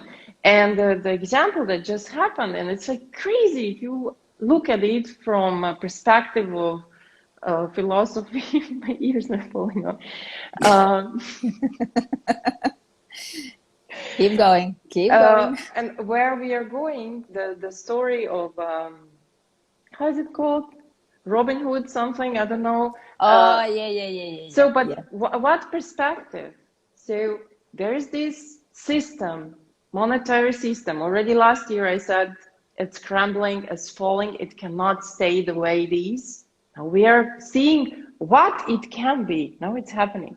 So all these kind of, I'm not so much into it, but like everything that the stock exchange, you know, it always has some things behind. That, you know, this is a certain circle of certain part of population that is involved in that, and okay. But what happened is that people, through like social media, I don't know anymore which one, united, they know what they are doing, the ones on the top, what they're doing, but they united on horizontal, and they did the same. And they ruined the pyramid. Do you remember? I don't know if you watched when I was saying pyramid, we will not crash it, we will like whatever. No, it will kind of have to dissolve. Yep. And in a sense, metaphorically, this happened with this story of I forgot which stocks was it, and I can't remember, and proved now that horizontal through all this, because we are connected. Internet is here because collectively we are more and more connected and functioning collectively. And this was like a very like real-time proof. Yeah, real-time proof of that. Yeah. How this works. And also there are many bloggers, there are many people we are already functioning in that way. We're just not really aware how effective this can be. And the year of Ox, well, these are these new values. Now, I said it's about family. It's about taking care that we know the family has. But the way where we are collectively, consciously, this is like a global family. Yeah. You know? If we can be globally suppressed, we can be globally living love, freedom, and creativity. And this is what we are doing. Александра говорит о том, что она начала нас в продолжении темы семечка, которая прорывается, когда семя находится еще в земле, где, в общем-то, темно, холодно, сыро, очень сложно осознать и понять, что впереди что-то прекрасное, светлое, солнечное и теплое.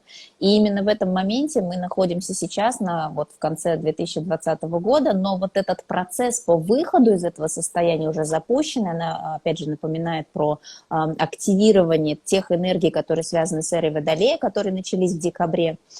Поэтому, несмотря на вот эту потерянность, небольшой такой как бы неоднозначность и страх того, что же дальше, а есть ли что-либо за пределами этой темноты, которую мы видим, которую мы сейчас проживаем, очевидно, что есть, и это вопрос просто внутреннего стержня и веры того, что мы знаем, что как семечко мы вырастем вот в этот росток, который пробьется через этот пласт и увидит солнечный свет, и распустится большими бутонами, на которых будут прекрасные сочные плоды, и это неизбежно.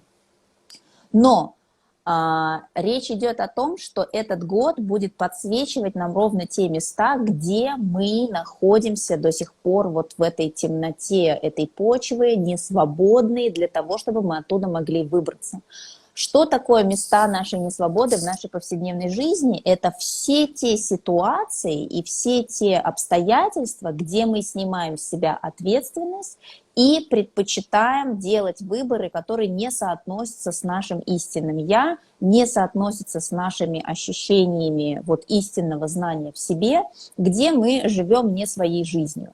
Собственно, там находится вся наша несвобода, и именно в этих ситуациях, там, отношениях, я не знаю, работах, в всех ипостасях нашей жизни нам предстоит сделать выбор того, будем ли мы продолжать упорствовать в том, чтобы оставаться несвободными, и тогда комом накапливать вот эти вот проблемы, трения, конфликты, которые будут только расти, либо мы будем учиться делать этот шаг из этой несвободы в сторону большей ответственности, когда мы понимаем, что мы не можем больше отворачиваться от каких-то вещей, мы не можем дальше ходить там на работу, от которой у нас уже болит все тело, уже на уровне физики у нас там какие-то хронические проявления, и все нам кричит о том, что нам туда не хочется и нельзя, но по каким-то там принципам золотой клетки или еще чего-то люди продолжают это делать. Если продолжать это делать в этом году, в общем, последствия будут очень печальные.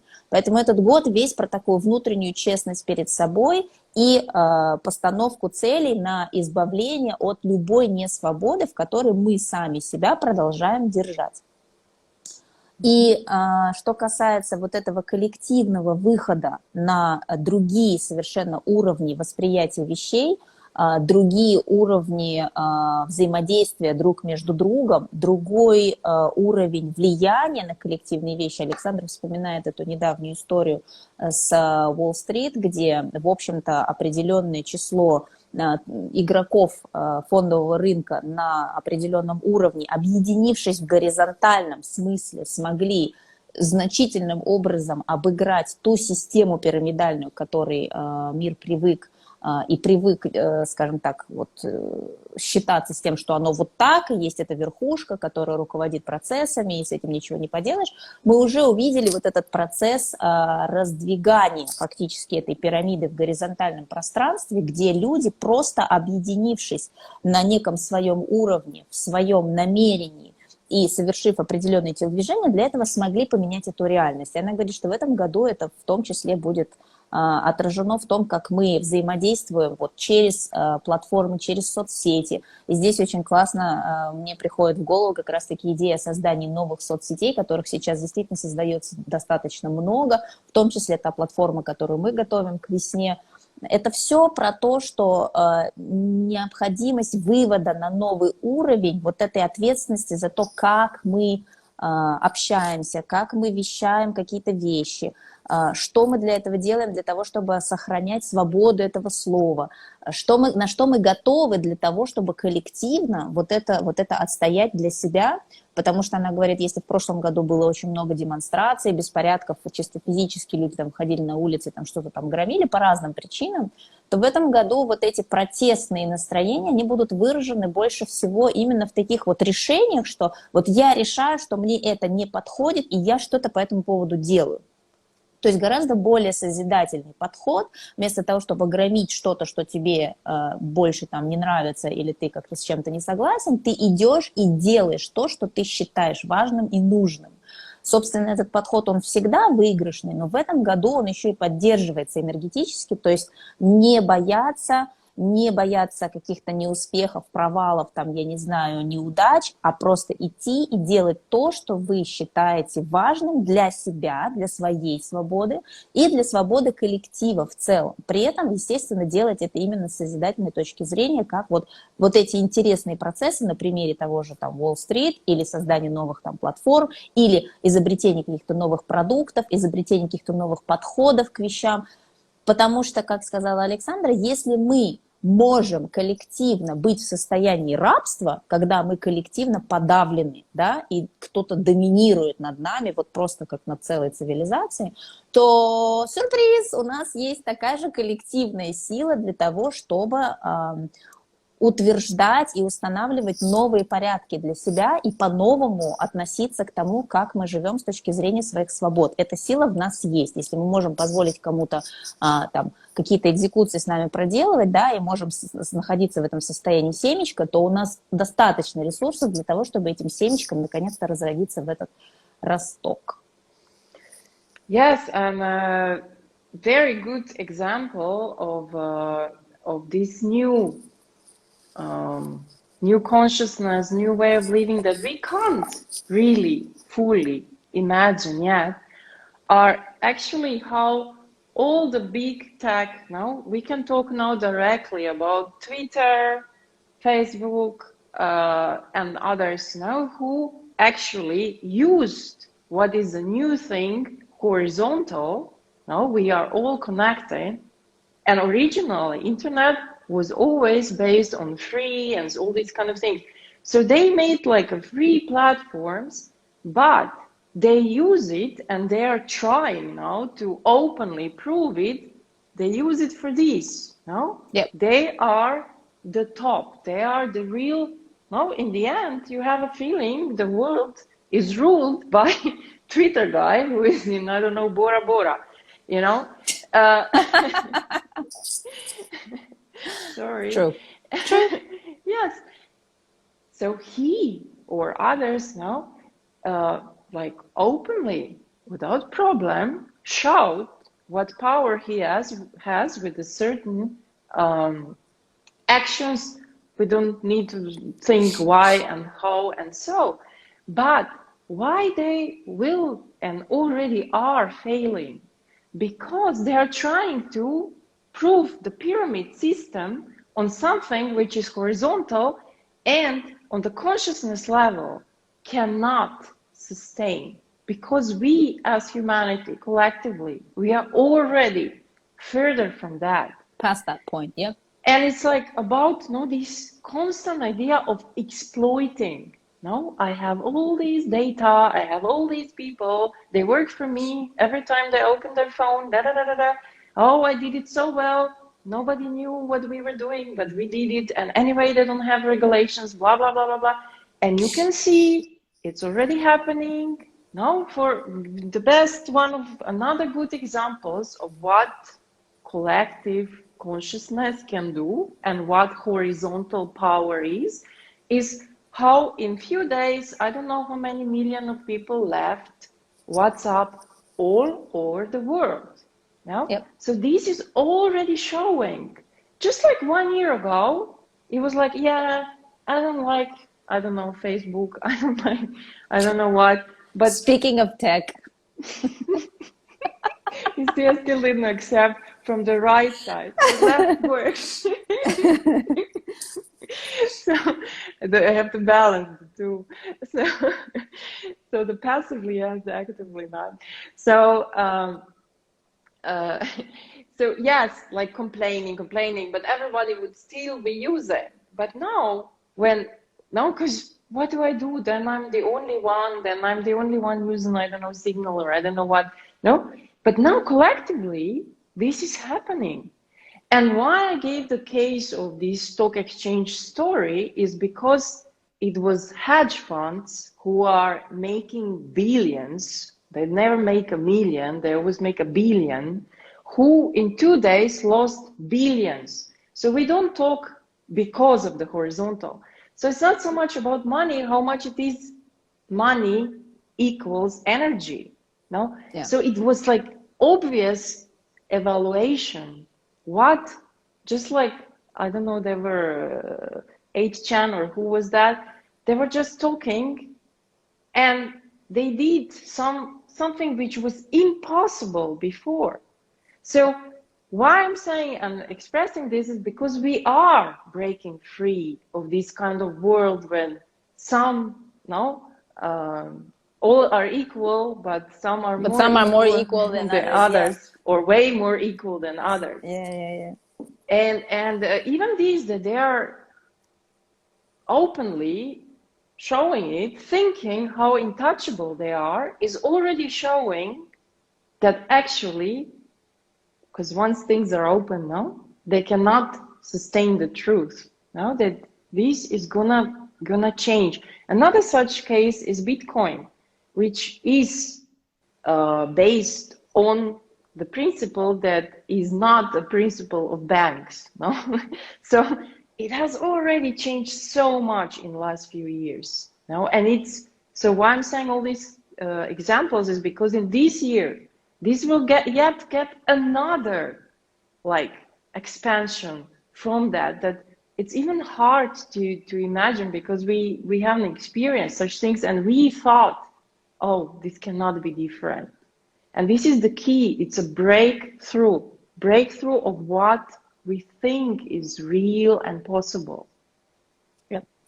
Александра говорит о том, что вот эта тема коллективной осознанности, когда мы наконец-то дошли до точки понимания, что даже когда нам не совсем понятно, страшно, немножко неоднозначно и, в общем, очень мутно, мы все равно теперь будем делать то, что соответствует нашему этому новому уровню осознанности, мы будем делать те шаги, которые раньше мы бы не делали.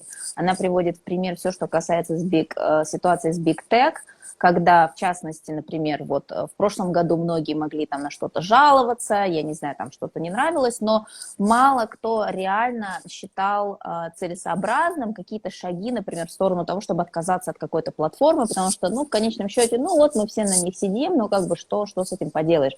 И сейчас, когда произошли какие-то там телодвижения с политикой там по персональным данным и так далее, например, сколько людей по всему миру, сколько миллионов людей людей покинуло тот же WhatsApp. Или то, что случилось с вот этими вот хедж-фондами, которые потеряли миллиарды буквально в считанные дни. Деньги всегда выражаются в эквиваленте энергии. То есть вот эта пирамидальная структура, чего бы то ни было, где сверху сидит группка небольшая кого-то, которая доминирует над общностью, эта пирамида начинает разрушаться повсюду в этом смысле. И Big Tech, включая Twitter, Facebook и прочее, они тоже столкнулись сейчас с этим. Они столкнулись с тем, что они по факту взяли что-то, что было очень линейно-горизонтальным, то есть свободное общение, да, на некой платформе интернета, неважно, там, не одной платформе, а вообще в целом в интернете, и пытались из этого сделать, опять же, ту же самую пирамиду, где группка сверху может контролировать то, как общность и коллективность используют, да, эти ресурсы, эти инструменты для там, обмена мнениями, для создания мнений и так далее. И за счет вот этого внутреннего своего убеждения в своей безнаказанности они стали делать это все более явно, проявлять себя все более явно, выносить на свет вот эти свои стремления по фактически формированию этой пирамиды из нечто горизонтального, но это уже не ложится на общность и на коллективную осознанность человечества сегодня. 5 лет назад это, возможно, еще как-то, в кавычках, прокатило бы. Сейчас это уже не работает, потому что люди мыслят иначе. И когда они видят такие поползновения, люди делают шаги. Не просто бурчат где-то там у себя там на кухне или пишут какие-то злобные посты. Люди что-то делают. То есть люди уходят откуда-то достаточно массово, если что-то не устраивает. Люди создают что-то новое. И это новое начинает плодиться с бешеной скоростью, потому что люди просто не готовы больше с этим мириться. И такие подобные поползновения, выстраивание вот этих пирамид на чем-то, что совершенно не предусмотрено как пирамида, оно не будет иметь успеха. В том, что касается биткоина, то же самое. Это прорыв в финансовой сфере, уход от вот этой пирамидальной структуры банков. И 2-3 года назад, да и, в общем-то, и в прошлом году еще до сих пор многие люди и специалисты, аналитики говорили о том, что ну, это невозможно установить как такую как бы базовую систему, потому что это там очень много всяких нюансов. В общем, это не конкурент банковской системы, так или иначе. На самом деле это конкуренты, достаточно большой конкурент, и в этом году будет еще больше экспансия всего, что связано с криптовалютами, и с биткоином в частности, потому что идет вот этот уход от тех пирамид, которые больше не работают, потому что люди больше не готовы быть фундаментом массовым для этой некой пирамиды, на верхушке которой сидит группа товарищей, которые набивают себе карманы во всех смыслах за счет других. Поэтому вот этот процесс прорывания старого, ненужного, неугодного, несопоставимого с ценностями человечества на данный момент будет продолжаться во всех сферах, где будет продолжаться вот эта вот попытка прессинга, зажима, там, забить опять в коробочку и коробочку замолотить гвоздями. Вот этот процесс прорыва будет продолжаться. So yes, in this year, like even regarding work, job, what to do, where to invest and so on, how to approach things, wherever you can innovate. So be it on all levels, no? You can be innovative with how you use your energy, no? So yes, we look at all this digital stuff and we think this is innovation.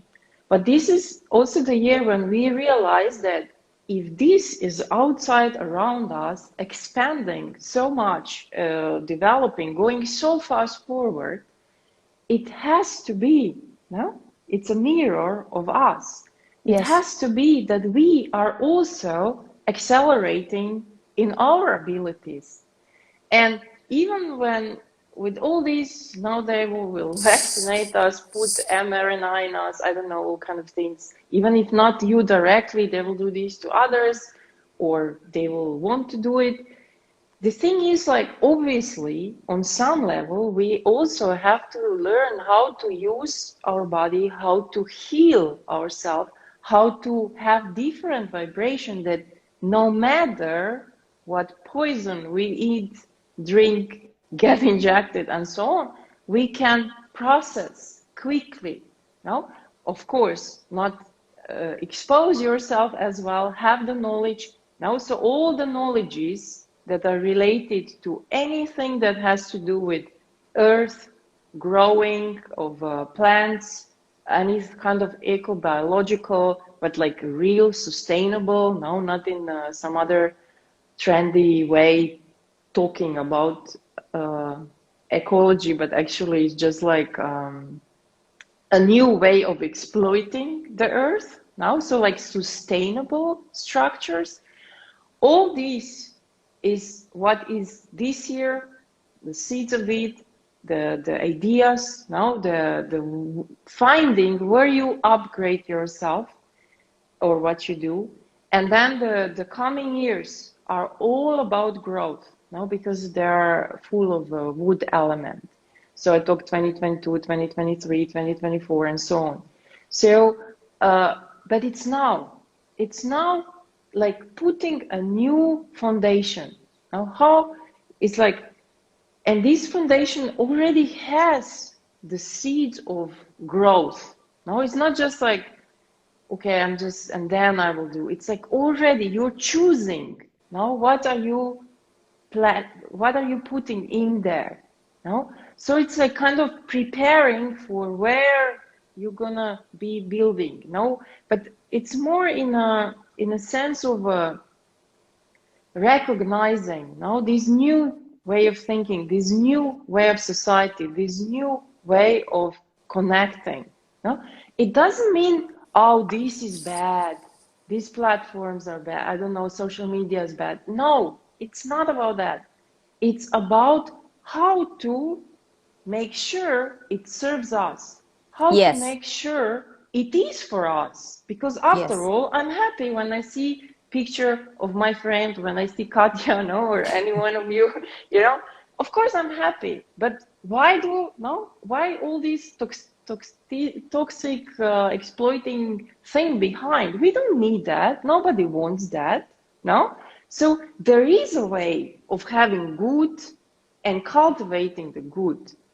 And maybe the last year and some years before even was because there was this kind of energies that were trying for us to like give up on our human as we are. No, the point is not about giving up. The point is not that we are bad. The point is that we are the source of creativity, and this is what these coming years are. We will find new ways of creating.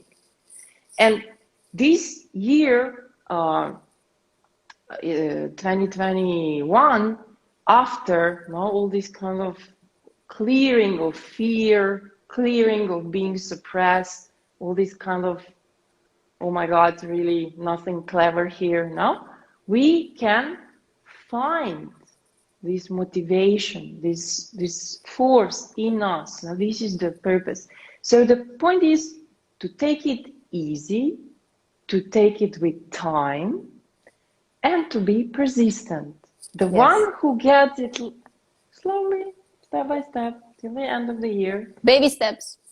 Yes, will be the happiest. And to learn the joy of this, because we detached too much. No? So we are kind of, no, the creation is in material. That's why we come here. So let's enjoy that process.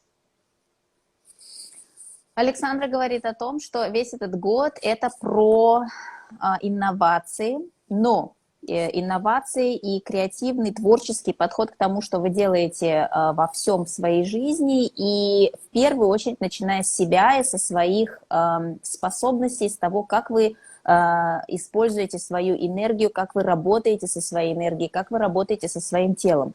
То есть все аспекты вашей жизни в этом году, на них направлен огромный прожектор, что ты можешь сделать здесь иначе, лучше, более творчески, более инновационно, что-то по-другому, совершенно прорывным образом для того, чтобы это служило тебе и общности коллективному, начиная от того, как ты работаешь со своей энергией, как ты работаешь со своим телом, со своим здоровьем, как ты к этому подходишь, и, естественно, внешние проявления в всем, что касается технологий. Мы привыкли думать о слове инновации именно в связке с технологиями. Технологии, конечно, но в первую очередь Александр совершенно справедливо замечает, что то, что мы видим вовне с точки зрения технологий, да, и каких-то инноваций, новых фишек, клевых и так далее, это так или иначе является зеркалом нашего внутреннего роста, нашего внутреннего распаковывания себя на новые рубежи, на новые уровни того, что мы можем. Если бы мы внутри себя не распаковывали эти ресурсы, мы бы снаружи себя не могли это видеть в материальности, в проявлении тех же технологий. Но, как мы уже говорили, эти технологии в большей степени будут подвержены критике с нашей стороны на предмет, насколько это служит нам как общности. Поэтому любые процессы, которые направлены на то, чтобы взять что-то, что уже есть, и сделать это более эффективным, более гармоничным для нашего текущего уровня осознанности, или создать что-то новое, что будет больше отвечать этому, вот этот год об этом, скажем, о терпимости ко времени, о терпении, о способности выжидать паузу, о способности быть в моменте и осознавать, что требуется время на то, чтобы этот прорывной процесс происходил. Но в любом случае она вот говорила дальше про соцсети тоже, что это не значит, что то, что не устраивает на данный момент, нужно обязательно выбросить на помойку и сказать, нет, вот это вот все плохо, нам нужно кардинально что-то совершенно новое. Сама концепция той же соцсети, например, на примере того, что говорит Александра, она прекрасная, потому что всем нравится заходить, общаться, видеть друг друга, иметь возможность связываться со своими друзьями, близкими или просто единомышленниками, и это классная идея. Другой вопрос, как она претворена в жизнь, и что мы на данный момент сегодня хотим сделать с этим, чтобы это больше соответствовало нашим ожиданиям. Так и во всех остальных сферах жизни. Вот есть некое там устройство X, там устройство какого-то там, какой-то сферы жизни, будь то банковская или там, я не знаю, юридическая, законодательная, правительственная, там, сфера здоровья, чего угодно, что касается экологии, абсолютно всего, образования и так далее. Нужно посмотреть, и этим и будет занято человечество в этом начальном этапе, и дальше, как она сказала, все последующие годы это будет рост, рост, рост на основе того фундамента, который закладывается сейчас, именно через призму того, что из этого мы хотим развить дальше, что из этого нам больше не служит, и мы заменяем это на что-то новое. При этом вот этот рост в ближайшие годы, он будет происходить на основе фундамента, который не просто закладывается сейчас, как, окей, ну вот сейчас мы закладываем фундамент, а потом мы его будем там чем-то там насыщать и засаживать семечками. Нет. Вот этот фундамент, закладываемый в этом году, он уже несет в себе вот эти семена того, что мы сможем извлечь для себя индивидуально и для себя коллективно в ближайшие годы. Поэтому все решения, все шаги, которые мы делаем в этом году, они прям супер ключевые для того, что мы сможем потом заполучить как общество и индивидуально в своей жизни в ближайшие не один, а несколько лет, там, 22, 23, 24. Поэтому очень важно быть все-таки в балансе с собой, уметь держать это заземление, осознавать все то, что мы вот проговорили сегодня с точки зрения необходимости вот пробежать этот марафон, то есть играть в долгую, да, не пытаться спринтом, там вот сейчас вот нахрапом раз, я соберусь в кучку, за 2 недели что-то там сделаю, если у меня ничего не получилось, все выкину в окно и скажу, что ничего не работает. Научиться вот этот марафон бежать равномерно для того, чтобы хватило сил и чтобы этот марафон принес те результаты, которые мы хотим видеть. Yes, I would also like to add. So some of you maybe know a bit about Feng Shui, but nevertheless, we are approaching the period, so-called period 9. So there are periods of 24 years. But somehow also there, no, things has speeded up. So it should start it in 2024. But there's, from some kind of perspective that I will not go into, it started. So it's like similar to the, you know, all these debates, did the age of Aquarius started or not? Mm-hmm. No. So period 9 also started, and like it is a period that, so there are different cycles, but like we can look 180 years ago, no? The cycle that was there 180 years ago, and it was really about like, because it's, the 9 is the, it's like a fire, no? It's like burning, no? To transform. So that's why also from there, rebellious, just breaking things, changing. No, it's like putting the city down to build it again. So it's not just to destroy it. No, it doesn't have this energy, but like there can't be, these walls are too limiting. Now we have to make bigger. No, so it's about that. So this also as well started. And as we know, the great conjunction that was in December in the sign of Aquarius, and right now, as we are talking, there are 6 planets in Aquarius. Now, so there is a surge of this energy to the planet, coinciding, no, with everything I was saying, because these are similar things, but interpreted through different knowledges, different symbolism, different patterns. No, so it's like we are really entering something that is, because I mentioned the brain, right? That it's different from everything that we, with our brain, by now comprehended. Now, this is this paradox. And that's why, of course, there could be fear, there could be easy to be pessimistic because, you know, like you're longing for something, we have some ideas, but new is coming. We are always afraid of new. No, that's typical, no, for a human. So the point is like anything that has to do with spirit, that has to do with like inner, as I said before, force and so on, like inner fire, no, is what this year makes us happier, no? And there will be times when you are alone with your fire, and there will be times where you gather around the fire, no? So it has these two components.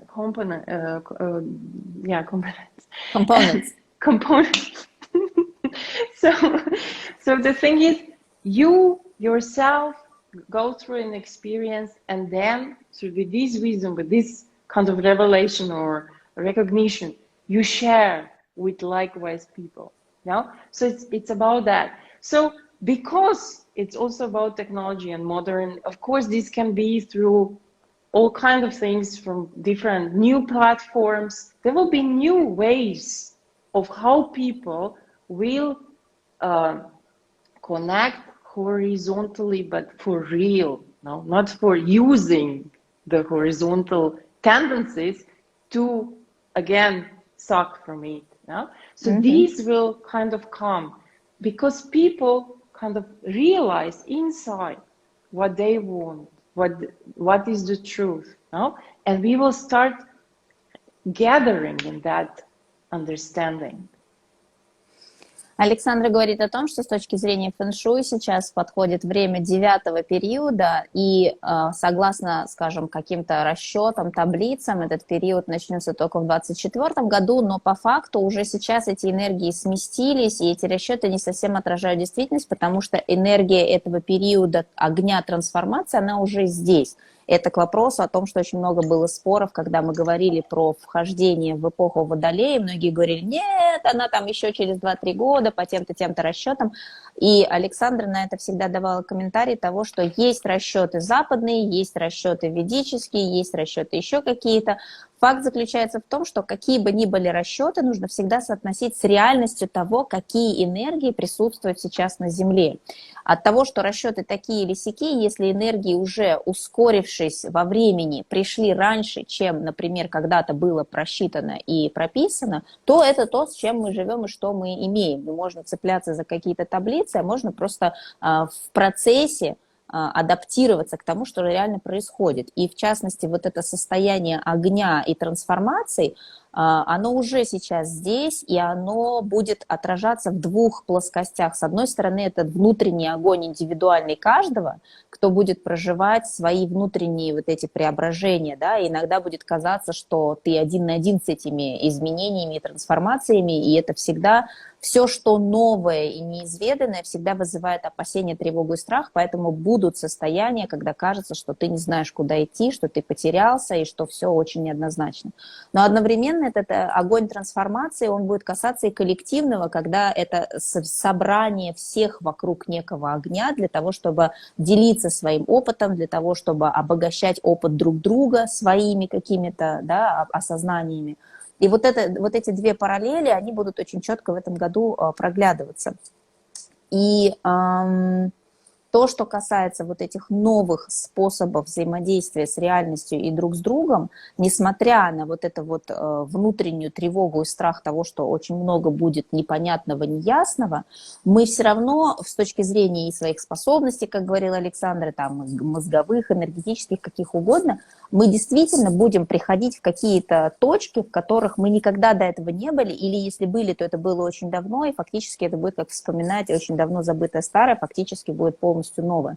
Но просто помнить, что иметь вот эту заземленность для того, чтобы просто доверять тому, что происходит, и идти за вот этим внутренним ощущением истины, которое сейчас становится все сильнее и сильнее внутри каждого. И именно это внутреннее ощущение истины, оно незыблемо, вне зависимости от той пены, которую набрасывают сверху, там, о каких-то искажениях, которые видны вовне, внутреннее состояние и знание истины, оно становится все сильнее и сильнее индивидуально, и сильнее коллективно. И уже неизбежно, что мы все равно так или иначе, пусть пока неуклюже, но мы уже начали функционировать и принимать решения именно исходя из этой внутренней истины и внутренней правды, то, собственно, что и требуется для того, чтобы все процессы этого года пройти максимально успешно для себя.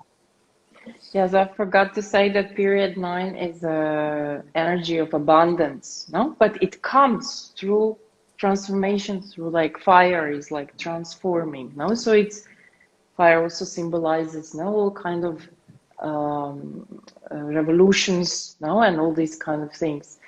And Александра, just one second, I'll make this annotation. Она говорит о том, что вот этот 9-й период по фэн-шуй это период изобилия, но он приходит через вот это вот, скажем, прогорание определенного огня трансформаций, который может выражаться и там и в каких-то революционных событиях, и протестных событиях и так далее, но когда уже понятно, что то, что существует, оно не отвечает необходимостям, оно слишком лимитирующее, и, соответственно, необходимо это в какой-то степени даже где-то разрушить и построить новое, или там перестроить полностью, в общем, вот такие процессы.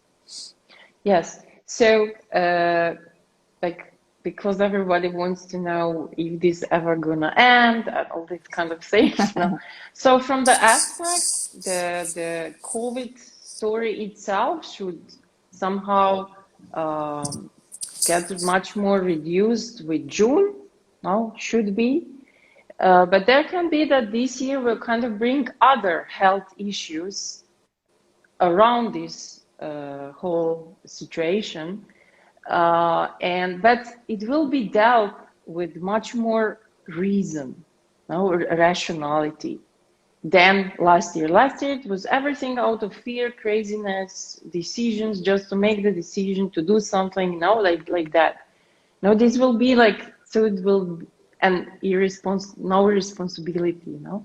This year it will have more, no. So probably there will be like, oh, these effects help, like this and that. So the topic is again this year, but in a different way, help, but in a sense that we do kind of remember, no, that we are humans, part of the nature. The nature has its strength and its way to heal already. So this is this part that I want to say, and then I would also like to, or maybe. Yes, Александра говорит, что с точки зрения каких-то прогнозов всех всегда интересовало вот последние месяцы, так что же вот с этой темой пандемии, когда она наконец закончится, когда это там все уйдет и что вообще будет с этим происходить. С точки зрения этого года она говорит, что нынешняя вот эта вся эпопея более-менее схлынет, если не полностью, то значительно снизится интенсивность всего происходящего где-то к июню.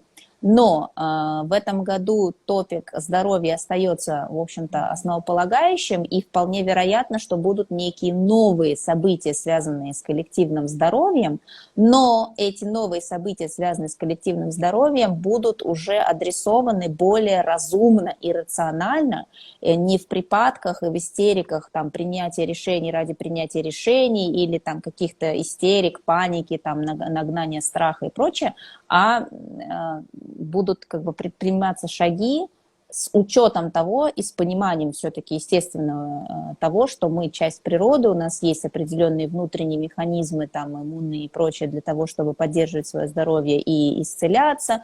То есть какой-то более взвешенный, рациональный подход к тому, как можно прожить какие-то там, я не знаю, очередные волны или какие-то очередные эпопеи, которые бьют по коллективному здоровью. So yes, I would also like to say for those who will only rely on these logical things, no, because I already said Ox also had a very spiritual side, no, who will be just about what I can see, touch, smell, and so on. It's true, no, that would be so advocating it and not looking for this other dimension that we all have, no. Because such energy that I just described is coming, I mean, it's already here and it's like stronger and stronger. Some people will literally lose their mind. No? This year, people can get crazy, like for real crazy. So it's very important now to understand why and how it's going on. And it is happening because if you're completely disconnected from to not being grounded, like just have everything here, no, from the lower part of your body. This is where now, because energy pushes, and if you don't know how to work with energy, you know, it kind of breaks the system. Очень важный момент, на самом деле, который я, например, вот думаю, что уже можно наблюдать и сейчас, но пока еще очень так спорадически, и в какую-то единую связку это пока нигде так вот массово никто не связал, но я уверена, что в будущем, вот в ближайшие месяцы мы начнем больше и больше об этом слышать и видеть, но Александра говорит вот о чем, что в этом году вот этой энергии того, что Бык это в том числе и про духовное развитие, и про энергетические проработки, и про все, что касается пластов, которые невидимы вот нашим каким-то там 5 чувствам, да, то есть что нельзя потрогать, что нельзя там понюхать и попробовать на вкус, эти энергии становятся все более сильными, и на этих других уровнях мы начинаем оперировать все более интенсивно. Те люди, кто будут продолжать уходить в отрицание этой стороны человеческой сущности, человеческого естества, кто будет продолжать держаться вот за, типа, если я это не вижу, если я это там не могу потрогать, если я там как-то не могу эмпирическим образом это доказать, то этого не существует, очень потоки энергии, которые прошибают сейчас людей, если они таким образом блокируются, и этот поток не отлажен внутри человека, и человек зажимается фактически внутри каких-то своих таких вот рационально-мозговых постулатов, очень большая вероятность, что такой человек просто будет сходить с ума. В прямом смысле сходить с ума, то есть терять рассудок и оказываться в совершенно других как бы измерениях, восприятия реальности. Таких случаев будет становиться все больше и больше именно среди тех, кто не готов сделать вот этот шаг навстречу тому, что он из себя представляет что-то большее, нежели он привык до этого времени думать. Поэтому для тех, кто не хочет допустить таких событий с собой, просто обращать больше внимания на то, чтобы уделять время своим энергетическим практикам, заземлению, тому, чтобы эти потоки проходили естественным и нормальным путем. Здесь я сделаю небольшую вставку, которая, мне кажется, логичной, о том, что всем тем, кто вообще впервые слышит о чем-либо подобном, есть масса способов, есть масса ресурсов, к которым вы можете прибегать для помощи себе в этом. В частности, Александра и я провели за последний год 2 курса «Мир энергии», на которых мы подробно разбирали, как можно помогать себе, развивать в себе какие-то способности и в целом видеть себя и знать себя изнутри лучше для того, чтобы работать со своей энергией более оптимальным образом, чтобы не допускать вот таких вот блокировок, зажимов, и если они есть, их отпускать.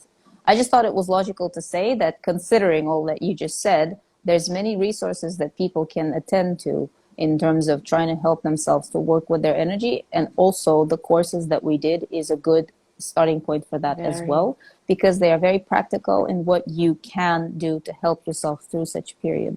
And actually, this is why they even came now to be taught. And yes, I just wanted to add any ancestral topics and family topics and ancestral issues now will be kind of readdressed in that year. But on the other hand, it's also like kind of about the, you know, what are we building? Now, what kind of generations? Now, these will be re-evaluated and like the toxic part cleared for the new, more open coming. Thank God. Thank and God. any kind of learning, and maybe we mentioned the feng shui. Yes. Yeah. So yes, there was this initiation for or initiative for me to teach a feng shui class, which I kind of was like, oh really?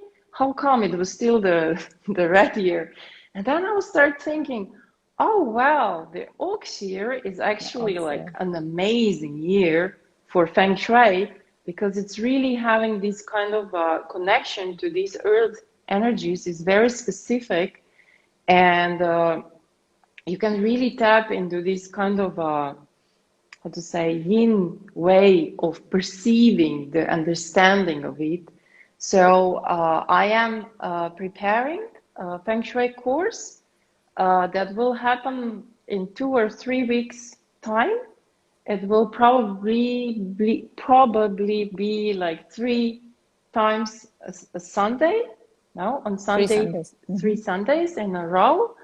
And the way, because we talk about technologies and all and come together, I kind of thought the best way to do it is that I teach it in a very, very practical, hands-on, you can do something with it right away way, which is otherwise something I also like. So I thought of the really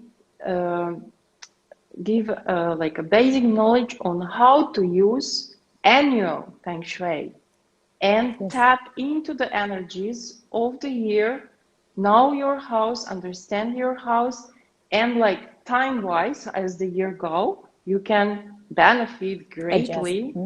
And also, even more, it's already good enough to avoid the negative influences and the challenges that come with it. And especially like this year is really about obstacles and illnesses and so on. So it's very, very useful. But on the other hand, no matter if it's a small place, big place, good place, feeling like that, I would like to really teach how you can use any place. No? Yeah. Which is in the essence, that's the whole point, because not everyone can just kind of pick up and leave and find another place. So that would be a very good.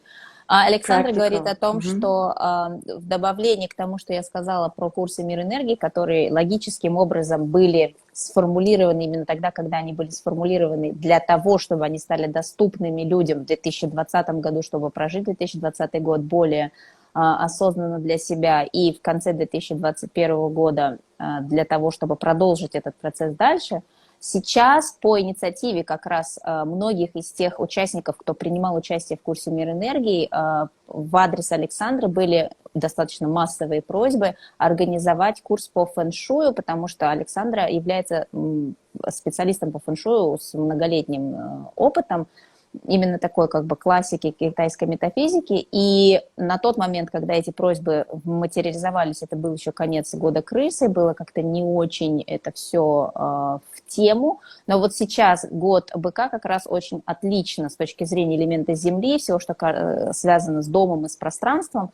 Прекрасное время для этого, поэтому Александра говорит о том, что она сейчас уже заканчивает подготовку этого курса, который пройдет в 3 этапа, 3 выходных, то есть, например, там 3 воскресенья или 3 субботы, 3 занятия, и ее основной фокус этого курса будет практика. Практика того, как сделать любое пространство максимально удачным для себя в этом году, как извлечь максимальную пользу из того, что вы имеете на данный момент, без того, чтобы вам нужно было там бросать все и переезжать в какой-то новый дом или новую квартиру. Не все могут это себе позволить. А вот что сделать на уровне практики с тем, что вы имеете в плане влияний года, и как эти влияния будут изменяться в течение года, вот на это будут нацелены эти 3 занятия. Этот курс Александра будет делать индивидуально, то есть он будет не со мной, у нее будет присутствовать переводчик, который будет переводить на русский язык, то есть по той же схеме, как мы работали с ней в «Мире энергии», но это ее курс авторский, который полностью делает она. И объявление, соответственно, будет и у нее в аккаунте, и я тоже помогу с информационным освещением в своем, чтобы вы точно знали, когда он начнется, когда можно на него подписаться и так далее. Ну, вот такие вот у нее есть планы, и я вам всем очень рекомендую это сделать, потому что именно практика фэн-шуй от человека, который непосредственно учился у китайских мастеров, который практикует это уже много-много-много лет и аккумулировал в себе много именно эмпирики, не просто какой-то теории, которую он подчеркнул из каких-то там книг или литературы, это очень ценно. Поэтому не пропускайте эти оповещения, поскольку это действительно вот пройдет очень быстро. То есть там 3 субботы или 3 воскресенья, это хоп и раз. Но это очень-очень существенный момент. Опять же, с учетом того, что человек, который будет вести этот курс, помимо всего прочего, еще и занимается энергетическими проработками, так что это прям такое все в одном флаконе, что мне кажется вообще супер классно. And yes, I have another kind of surprise.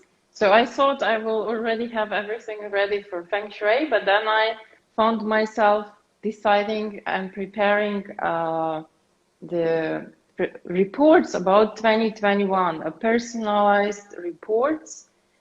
So anyone who would like to know personally about this year, on my website, and it will also be announced on Instagram and so on, are already today, from today on, ready the reports that are actually using the algorithm technology, as you see, to connect all parts of your chart into your personalized report. So I hope you will like it. They're not too expensive, so I hope it's fitting. No, because, oh yes, I forgot to say, Ox is also a little bit, let's say, humble. No, it's humble. But then there's this yin metal that likes to show off. No, so it's like kind of how to not overspend, but still do something that you would like to do. And valuable. No? And valuable. Like, yeah. Александра говорит о том, что, помимо всего прочего, Бык – это еще и достаточно такой скромный товарищ с точки зрения того, что не любит тратить деньги понапрасну, но при этом этот элемент инь-металла о том, что хочется все-таки сделать что-то такое, как бы вот для себя вот этакое, поэтому хорошо вкладываться в те вещи, которые не слишком дорогостоящие, но которые действительно несут себе пользу. И она говорит о том, что помимо курсов фэн-шуй, с сегодняшнего дня на ее веб-сайте уже доступна функция расчета, персонализированного расчета на этот 2021 год вам по вашей карте, в зависимости от вводных ваших данных. Это сейчас уже интегрировано в ее систему, и вы можете этим воспользоваться для того, чтобы получить какую-то более персонализированную информацию по этому году. Так что ее веб-сайт указан у нее в Инстаграме, я еще выложу отдельно это тоже в сторис, чтобы вы не терялись и знали, куда можно пойти, где это посмотреть. В общем, вот такие классные штуки уже сделаны и в процессе доделывания для того, чтобы вы могли ими пользоваться. Я считаю, что это прекрасное начало такого замечательного, трудолюбивого года, когда уже столько плодов взошло. В общем, это хорошее начало. I'm just saying that it's a good start to a good kind of hard-working year when we have already so many things that are valuable and that are useful and that are practical. And we're only starting the year. It's like, wow. Okay. Yes, and even I dedicated I was thinking how to dedicate this report to this year, this specific year. So the price is €21 for 2021. No, 21 euro. Okay. So kind Alexandra, of bring it to this kind of awareness that this year we need to dig a little bit. No, we need to dig, but we can get so much value out of it. Александра говорит, что в качестве коммеморации этого года этот персонализированный отчет, который можно получить у нее на сайте, стоит 21 евро, как 2021, и что, да, в этом году действительно много всякой работы и проработок, но если человек действительно занимается этим, то отдача достаточно большая, то есть в ответ на некое там действие пойти, и здесь неважно, там в данном случае идет речь о курсе Александры или о каком-либо другом курсе или тренинге, или что-то, что вы решите сделать для себя, или какое-то обучение чему-то, чему вы давно хотели вот как бы обучиться и никак этого не делали и не могли, в этом году вот такие шаги в сторону инвестиций в себя и в свой рост, они будут давать очень большие всходы. И, повторюсь, это не лимитировано на курсы там, Александры или на курсы там, натуропатии, которые готовлю. Это просто в целом на все, что будет материализовываться в этом году для развития человека. Если человек решает делать этот шаг в сторону себя же, то отдача для него будет очень большой. I didn't fully understand, but it made me that I didn't say, no, this is really the year where you invest on, you want long-term results. Yeah. And because it's such a like more like inward, no, and all these kind of things, yin principle year, no, it's yin metal and yin earth. This is why any kind of education, no, any kind of like even perfecting something you already learned, it's giving, no, it's going to give good value in the future. No, it's like this is also the message. So not just about our courses, but in general, no, invest in yourself. This is pretty much what I said. Александра говорит, я не очень поняла, что ты сказала на русском, но мне это напомнило, что я хотела сказать. Ровно, в принципе, то, что я сказала, что в этом году вот эта направленность внутрь, это залог для будущего роста все последующие года, поэтому неважно там, о каких конкретно курсах идет речь и чьих, просто в целом не бойтесь прислушиваться к себе для того, чтобы вкладывать в себя, в свое развитие, в свое образование, в свое какое-то там, я не знаю, что-то очень практическое. Неважно, что это, но чтобы это действительно было вот залогом того, что вы хотите впоследствии, чтобы развивалось буйным цветом в вашей жизни. Okay. I think we've covered a lot today, and I think it was very, very practical in terms of what to expect. So I really like it because it really set kind of the stage and the energy for how, people now have instruments to really say, okay, well, I'm feeling this shitty way, and things are being hard, but I know that this is about this, this, and that. So I think it should be of help. And particularly because this will be in recording, people can go back to it and say, oh, in the moment that I don't remember or I feel a bit weary, I can go back and listen to it and feel stronger again and feel reinforced. So thank you very much for that. It's 2 hours and 40 minutes that we've covered. It's great because it's such a detailed and very kind of in-depth look, and more than the words that we said, I think in terms of energy, we transmitted a lot of the energy. I mean, I'm sitting here, I'm completely immersed in this ox energy right now. It's like, it's so overwhelming for me. I'm so glad what you're saying, because yes, the purpose is to like tap into this energy, start feeling it, start understanding it, start aligning, see what is here for you, because we are different now, and see how you work through. And it can be a challenging year, but it has a good heart, let's say like that. It's really having this good intention, because this ox, the yin earth, is like so giving. Now it's so good. I already give, how much more can I give you? It's really about that, like just giving and giving and giving. It's really like how we should even understand Mother Earth, planet Earth. No? Yes. Always love there, always support, always nurture, even from the tiniest. Let's create, let's have it. No, so this message, although it can be tough, no, but this message, keep this message with you, because this is where our inner fire, no, is burning, and then we together join in our inner fires, and then it's all easier and even beautiful. It can be joyful.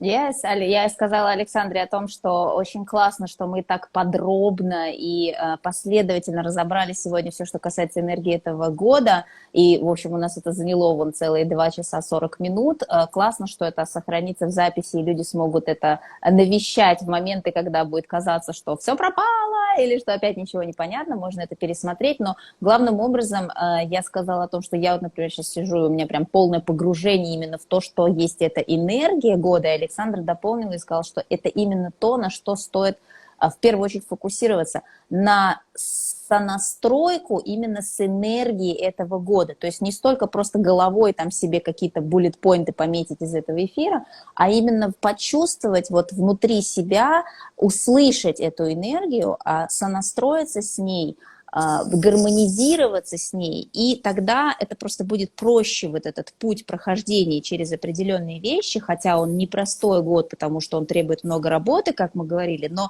всегда это имеет вот эту поддержку энергии Земли, как самой Земли вообще в целом для человечества, Матери Земли, которая всегда дает, всегда отдает. В любой момент, в любой мелочи она всегда там, она всегда готова нам благоволить, давать все, что нам необходимо, все ресурсы для того, чтобы мы что-то материализовывали и создавали, всегда на основе любви, всегда из безусловной любви. То есть вот это понимание, что вся вот эта предстоящая работа, она все равно от хорошего сердца, от добра в сердце, от того, что это все делается во благо.